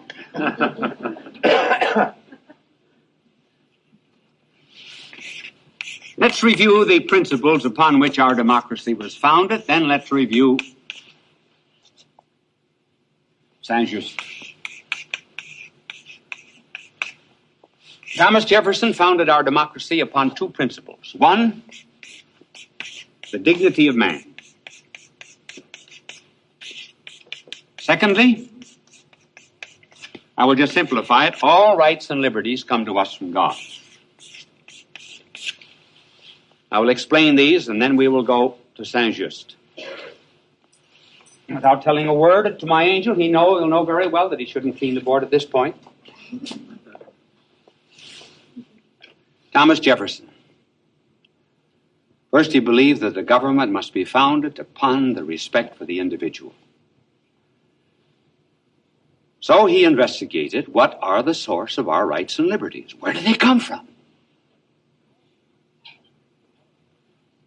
Where does my right of free speech come from? Or the right of assembly, or any other right we have? From the will of the majority? If it did, the will of the majority could take away the will of the minority. Jefferson intended that the majority would be the custodian of minority rights.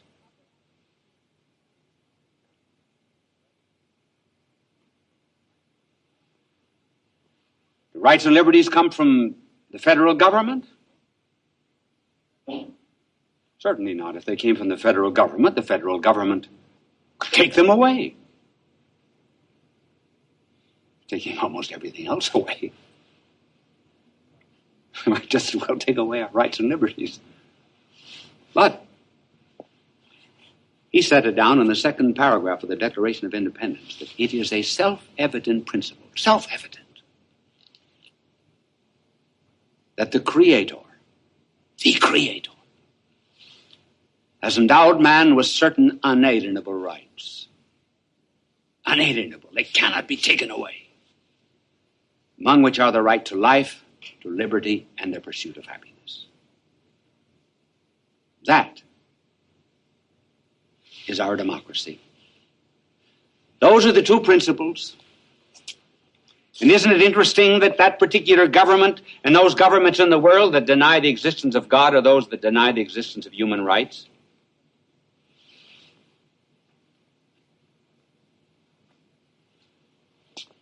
Now, let's go to Saint-Just. What did Saint-Just, and along with him Royer, what was their principle? Their principle was that in order to make people pass through a certain door, there was only one way to do it, and that was the way of terror. Confiscation of property, and the destruction of rights and liberties. Saint-Just also said,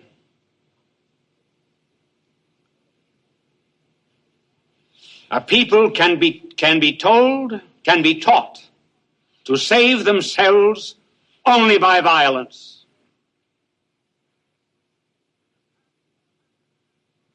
And the path to the establishment of every government must be upon a pile of corpses. That was the thing that Jefferson had to fight against when he wrote the Declaration of Independence. He knew it. Wasn't anything new. I'm bringing it up now to remind you that we're going through exactly that same crisis now that Jefferson faced. That our country today has to choose once more between Jefferson and Saint-Just.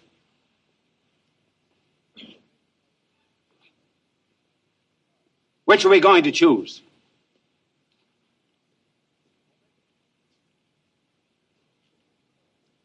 We're familiar enough with the principles of Jefferson. So I'm going to enumerate for you. It'll be easy to identify the new type of violence that's sweeping our country, our schools, our streets.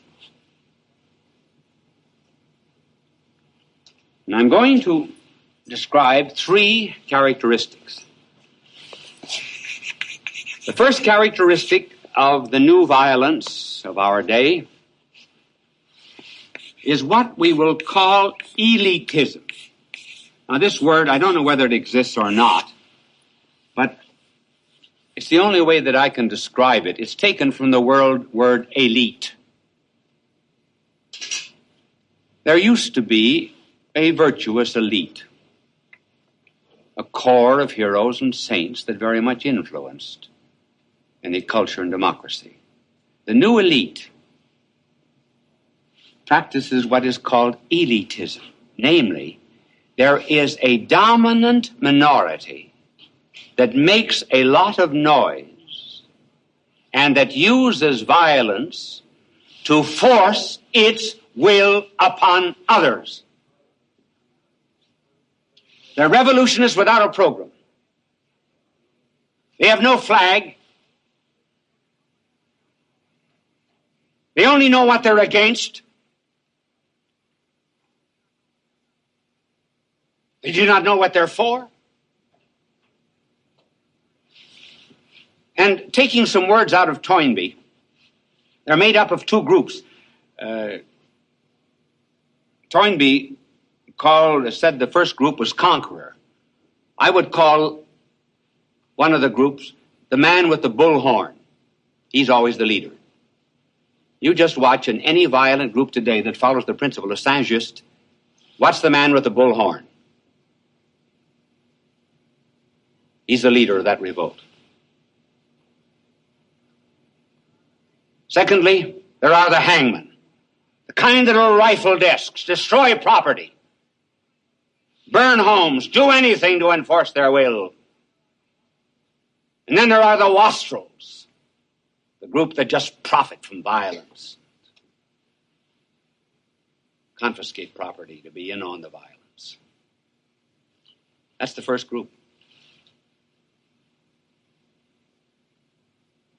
I have 6 minutes and 7 seconds. So be patient. You'll have to wait about 6 minutes for a commercial, let me tell you, too. Second, mysticism. This is another new characteristic of the revolution. Mysticism is a term that belongs to religion. It doesn't belong, actually, in the field of politics, but has been transposed to politics. Now, what was mysticism? Mysticism was it could best be expressed in the mysticism of John of the Cross. Dodo, e nada. In other words, God or nothing. Either you give yourself to God completely, or else you give nothing. This was spiritual mysticism. The political mysticism is, of course, there is no God. It's my will or nothing. This is what the elite insists upon. No alternative, no compromise. So they would make, in this mysticism, a tabula rasa. They would wipe the slate clean of anything that opposes them. And then after they destroyed life and property, they would ask for an amnesty and immunity. Thirdly, this is not my term. You could very well accuse me of having invented it. I've often thought of giving a telecast on it, but the other day I went into the 10-volume history of Toynbee. And lo and behold, I found Toynbee as saying that idea which has been in my mind, namely Satanism. Satanism is behind it, too. This is the third characteristic of it. The world is built on order. There's a plan. So scientists are able to discover the laws of the universe. And in discovering the laws of the universe, men find harmony. This harmony and order had to come from somewhere. It came from God. What is the essence of Satanism? The essence of Satanism is the destruction of that order. The order of law, the order of morality, order of religion, the order of ethics, anything that you please. This is Saint-Just in our day. Believe me, fellow Americans, I tell you that before the flood, in the book of Genesis we read, and in the days of Noah, there was violence on the earth. All of the violence that happens in our country is a fever graph.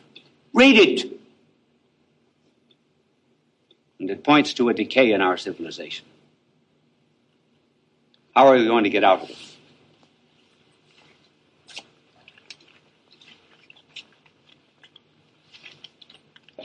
The reason I'm hesitating here is just because there's so many ideas that I have to choose in the few minutes that are left which one to give you.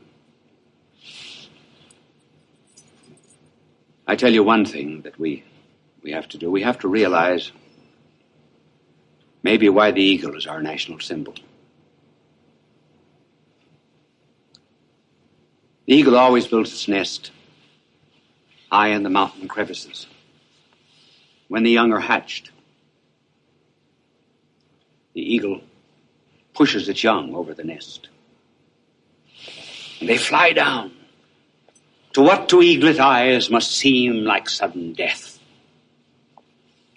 And just before the young eagle crashes, the mother eagle swoops down from its nest, down to the abyss and catches the young, and then flies up into the sky, swoops from out it again, and repeats the process till the bird has learned to fly. Moses saw that, and he wrote, as the eagle stirs among the young, so does God stir among the nations. Maybe God is stirring us, bringing us to the brink of danger, in order that we might begin to examine ourselves and restore Jefferson, the dignity of man, and a belief in God. Our nation is too full of those that are crying down. Down with the universities, down with schools, down with the churches, down with teachers, down with government, down with the police. Can you build anything down? You cannot. Certainly time in our nation to change our words. And let's begin now to use the word up. Up from all of this filth. Up from this violence. Up from this indifference of courts. Up to the hid battlements of eternity. Up to God.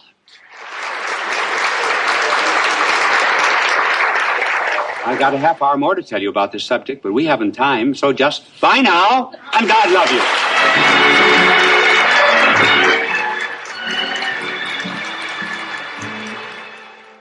Fulton J. Sheen is indeed a man for all seasons.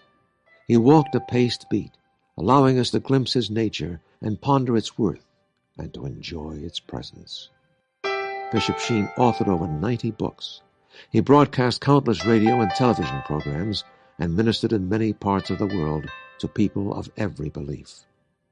As he said many times, it is not a unity of religion we plead for, but a unity of religious people. We may not be able to meet in the same pew, but we can meet on our knees. The bishop wrote 94 books, recorded countless radio shows, and appeared on hundreds of network and syndicated television programs. His legacy is a treasure of joy that transcends time and helps us to believe that truly life is worth living.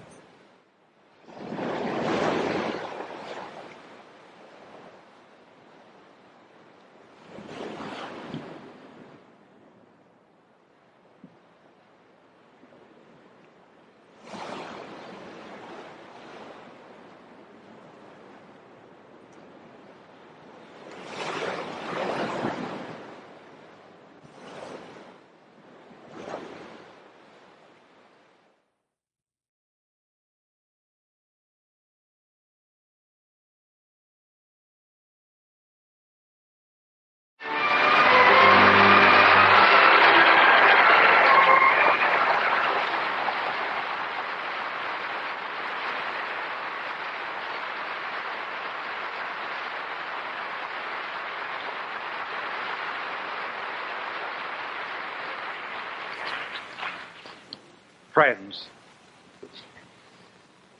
some time ago, a certain postmaster in the United States came to see me. He had received a letter that was addressed simply to the good Lord. So he brought the letter to me. Oh, do not be surprised that I'm addressed that way. You'd be surprised in how many American homes it is said, "Good Lord, is he on again?"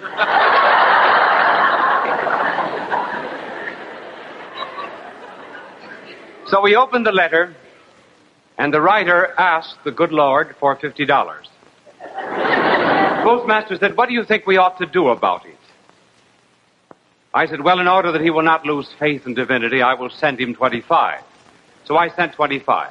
2 weeks later, the postmaster came back with another letter addressed to the good Lord, and the writer said, "The last time I asked for $50.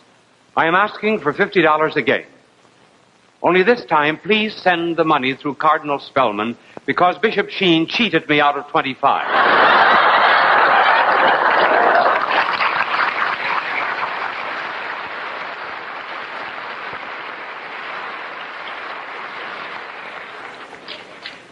That experience creates the problem of who is the good neighbor. And once there was a lawyer who asked that question of our divine Lord.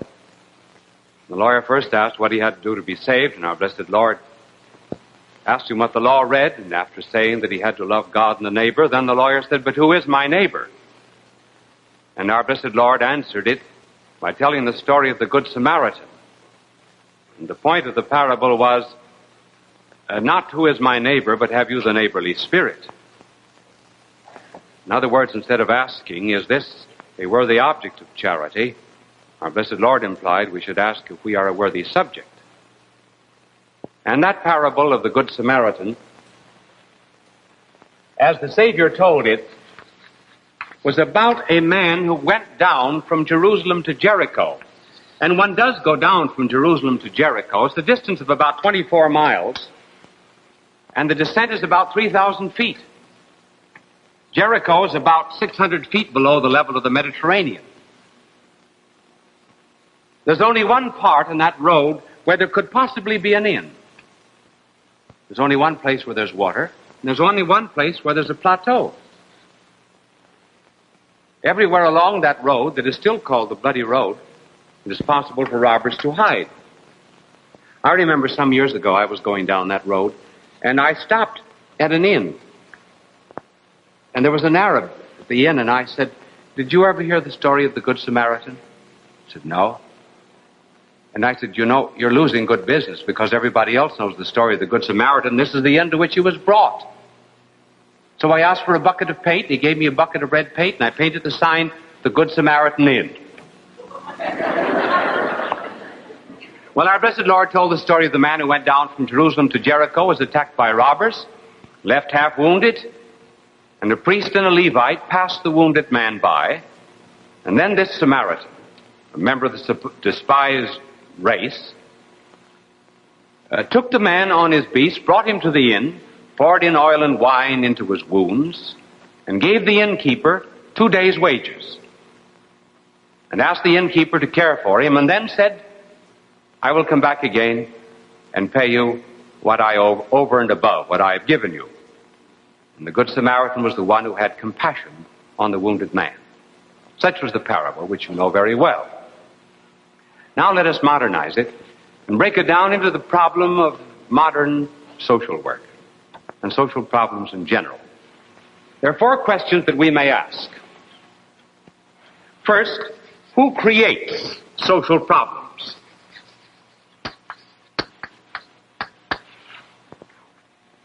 Secondly, who ignore social problems?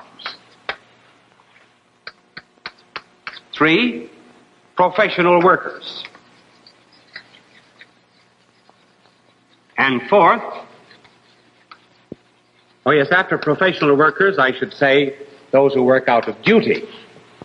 And 4th, the real solution, which is love, in contrast with duty. First, who creates social problems? Well, the original social problem in this parable was created by an act of violence, namely the robbers. And almost all social problems today are created by violence. The Second World War of ours begot 63 million refugees, many of whom threw themselves upon the earth as something more friendly than the hearts of men. 2 million refugees have crowded out of the eastern zone of Germany into the western zone for aid. They were the victims of violence. 2 million Chinese have come down from communist China down into Hong Kong, where there's an attempt made now to care for them. It's interesting that all the refugees are out from the lands of communist violence. Nobody is a refugee going back into those lands. Not even the communists who are arrested when they're in this country and are offered an opportunity to go to Russia rather than to go to jail. They always say, "No, sir, I'll take an American jail, but I'll not go back to Russia." And then there's another kind of violence that creates social problems. It's not those who steal possessions and lands, but rather those who steal from the young the image of God that is in them. The educators who tell them that they have no intellect, they have no will, they have no soul, that they're just beasts, animals. Well, if they're just beasts, we should not be surprised that they will grow up to act like beasts. They're robbed of a great spiritual heritage. These help create the social problem. That brings us to the second question, namely, who ignore the social problem? Well, the social problem is ignored, first of all, by the communists. The communist philosophy is this, and here I'm quoting Marx. A person of and by himself is without any value. Unless an individual belongs to the revolutionary class, he is without worth. Hence, communism is willing to liquidate millions of people. So long as that socialistic, communistic core or species continues to exist, they are the ones who pass by the wounded people of earth.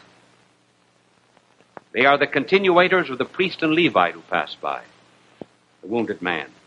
And incidentally, I wondered what they did after they passed by that wounded man. You know what I think they did? I think they went either to Jerusalem or Jericho and reported the matter to organized charities.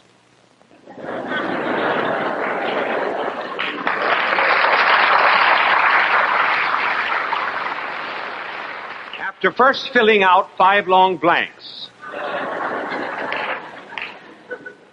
then there are others who ignore the social problem. There is a minority, and thank God it is only a minority in this country in the field of social work, who have been influenced by the Marxist or communist philosophy, and who believe that there are only social problems and not personal problems. They believe that you can manipulate society like you manipulate machinery.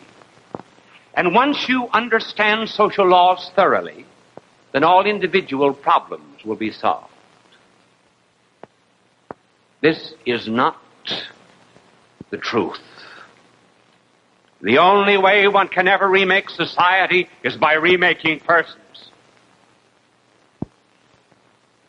One cannot remake persons by remaking society, because society is basically made up only of individuals and persons. With this group who insist upon social control to the forgetfulness of individual control, insist that you always have to make long investigations before you can ever solve any problem. Hence the tendency today, even among foundations, to spend great fortunes making investigations, but not helping people directly.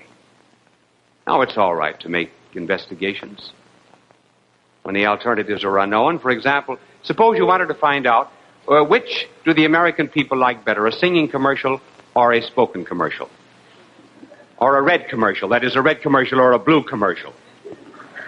The blue one is sung. Well, you would have to carry on an investigation to find that out. But when people are in need, when they're hungry, when they're unclothed, then one does not make an investigation. One first feeds and clothes them, cares for them, and then one finds out the number. That was what our blessed Lord did when he found the multitude in the desert. He said they were as sheep without a shepherd. And so he fed them all. And in feeding them, he discovered that there were 5,000. Some time ago, there was a picture magazine that carried a series of photographs of someone in the subway steps of New York. This individual was wounded or he fainted, and the photographer stood there for an hour. And he took pictures of everyone passing by this wounded man. The pictures appeared in this magazine in order to indicate that no one was interested in the individual. Why didn't the photographer help?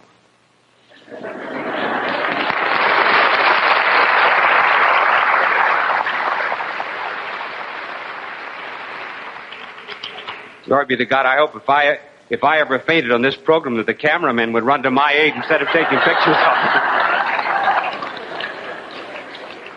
me.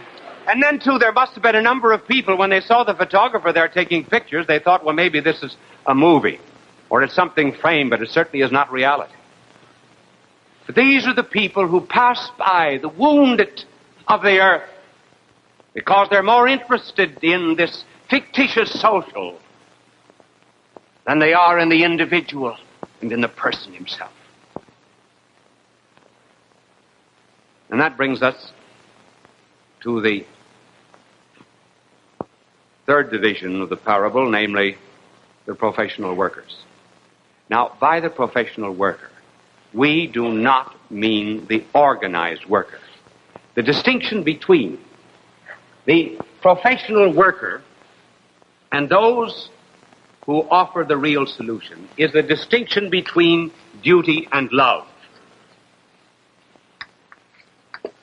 The professional worker is here understood as one like the innkeeper who receives a wage for doing great social work.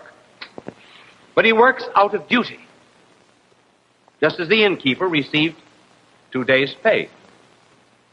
But it was necessary for the loving hands of the Samaritan to come back to aid the professional worker. Now, the professional workers are not necessarily in religious organizations. A professional worker could be in a secular organization and still work out of love. And it is even possible that there could be some social workers in religious organizations that were working out of duty and not out of love. Despite all the good that the duty worker does, it is not yet the real solution of the problem of charity, for the simple reason that they always work within limits. They believe in moderation. You never go too far. In other words, we close at 5.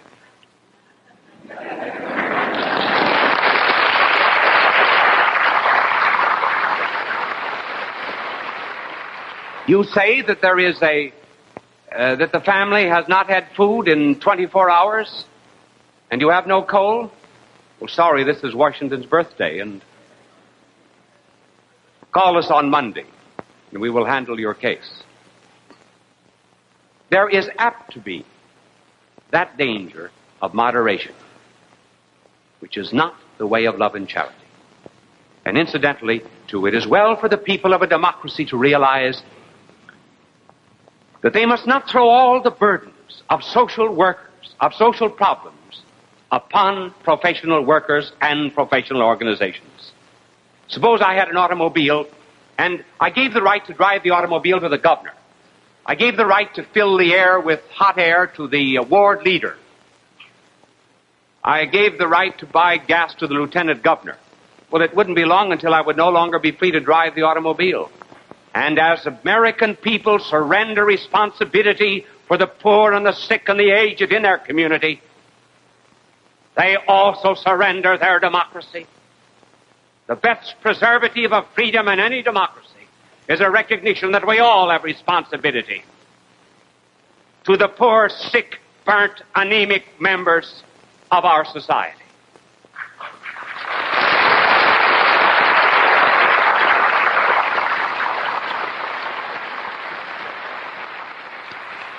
The real solution is the solution of love. The Good Samaritan who had compassion. And love here means 3 things. To the one who loves the poor, he always believes that the rich need the poor more than the poor ever need the rich. And by the rich, I mean only those who have relatively more than those who have not. Why do the poor need the rich? In order that they may have a roof over their heads, food in their stomach, clothes in their back, shoes in their feet. Why do the rich need the poor? In order that they may justify their stewardship of wealth, in order that they may thank God for the blessings that they have received, in order that they may have His grace in their hearts and His blessing on their being. The poor need the rich only for material reasons, but the rich need the poor for spiritual reasons. And that was why our blessed Lord said that those who have money are to use their money to make friends with the mammon of iniquity. The mammon of iniquity meaning money. Give it to the poor, and they will intercede for you on the last day. As a beggar once said to me in Madrid outside of a church, he said, listen, if you don't give to me, who will intercede for you in the last day?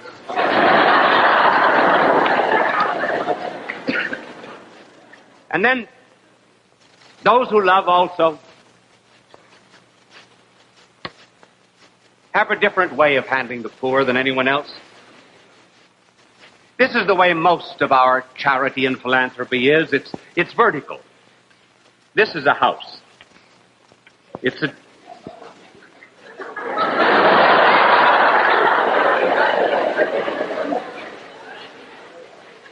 Well, now, it looks like one so far, doesn't it? This is the first story. This is the second story. On the second floor of this house,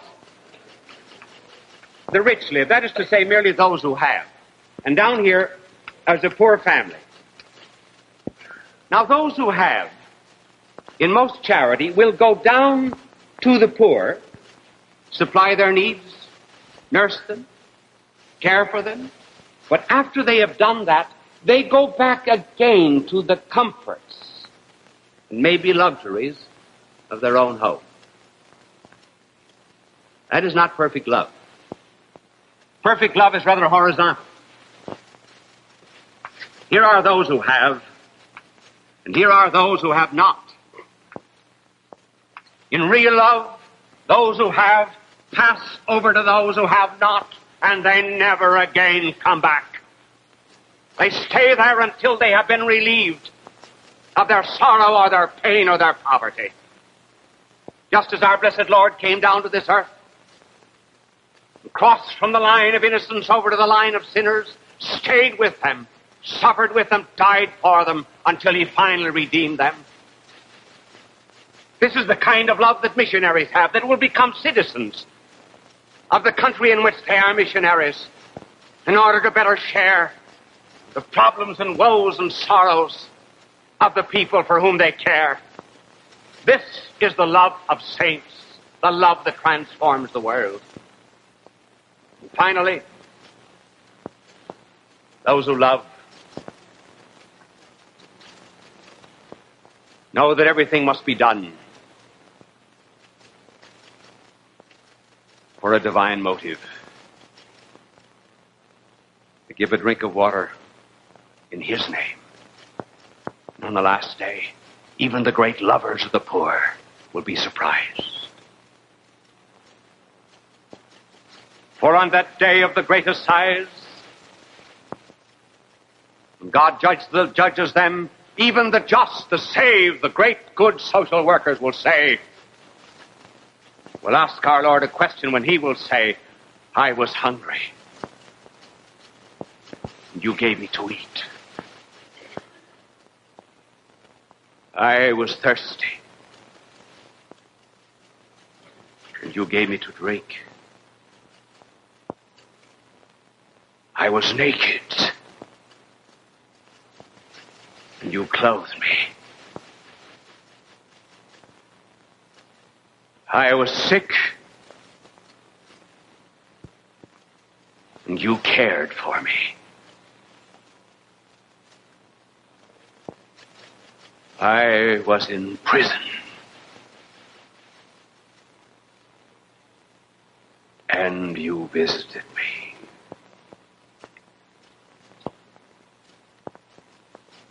These great lovers of the poor, who did things in His name, be surprised that he was so pleased. And they will wonder when. The nurse will wonder when. And she will ask when. You mean when I took care of patient in room 238?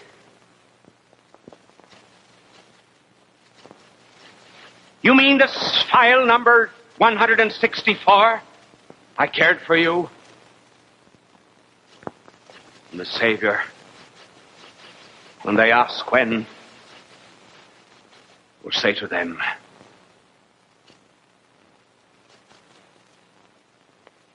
when you did it to the least of these,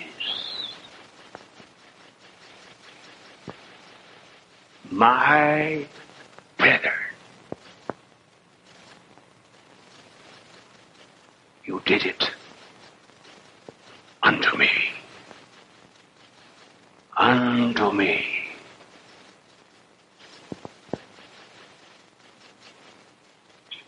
When people die, their friends ask, how much did they leave?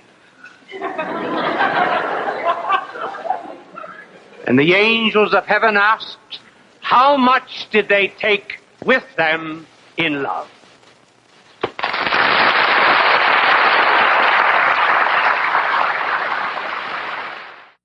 It began here, in the upper room, 2,000 years ago. This is my body. This is my blood. Remember me. In a garden he prayed to his Father on a night of betrayal, torture, death, far from Galilee. When taken from his rack of torment, in a borrowed grave he lie. On the third day the angel said, he has risen. He did not die. After sharing with friends, he rose to the Father, leaving his spirit love to guide our journey. For he is the Alpha and the Omega, the beginning and the end, together again. People of all faiths recognized Bishop Fulton J. Sheen as one of the greatest communicators of the 20th century. He was born in El Paso, Illinois, in May of 1896. As a young boy, he knew he wanted to be a priest. He served as an altar boy at St. Mary's Cathedral in Peoria, Illinois. At St. Viator College, his education and debating skills taught him the skills he used throughout his life. His unique ability at being natural and at ease in front of any audience was noted early in his ministry. He was ordained in 1919 and went on to become one of the best-known and greatly loved priests in church history. He wrote 96 books and hundreds of articles and columns. He broadcast numerous radio and TV programs. People from all faiths watched him on television because he spoke to every man. They always waited with joy for his goodbye, his blessing, God love you. It continues to give us joy and memories. Bye now, and God love you. Bishop Fulton J. Sheen went to be with the Lord in December of 1979. Fulton J. Sheen, requiescat in pace.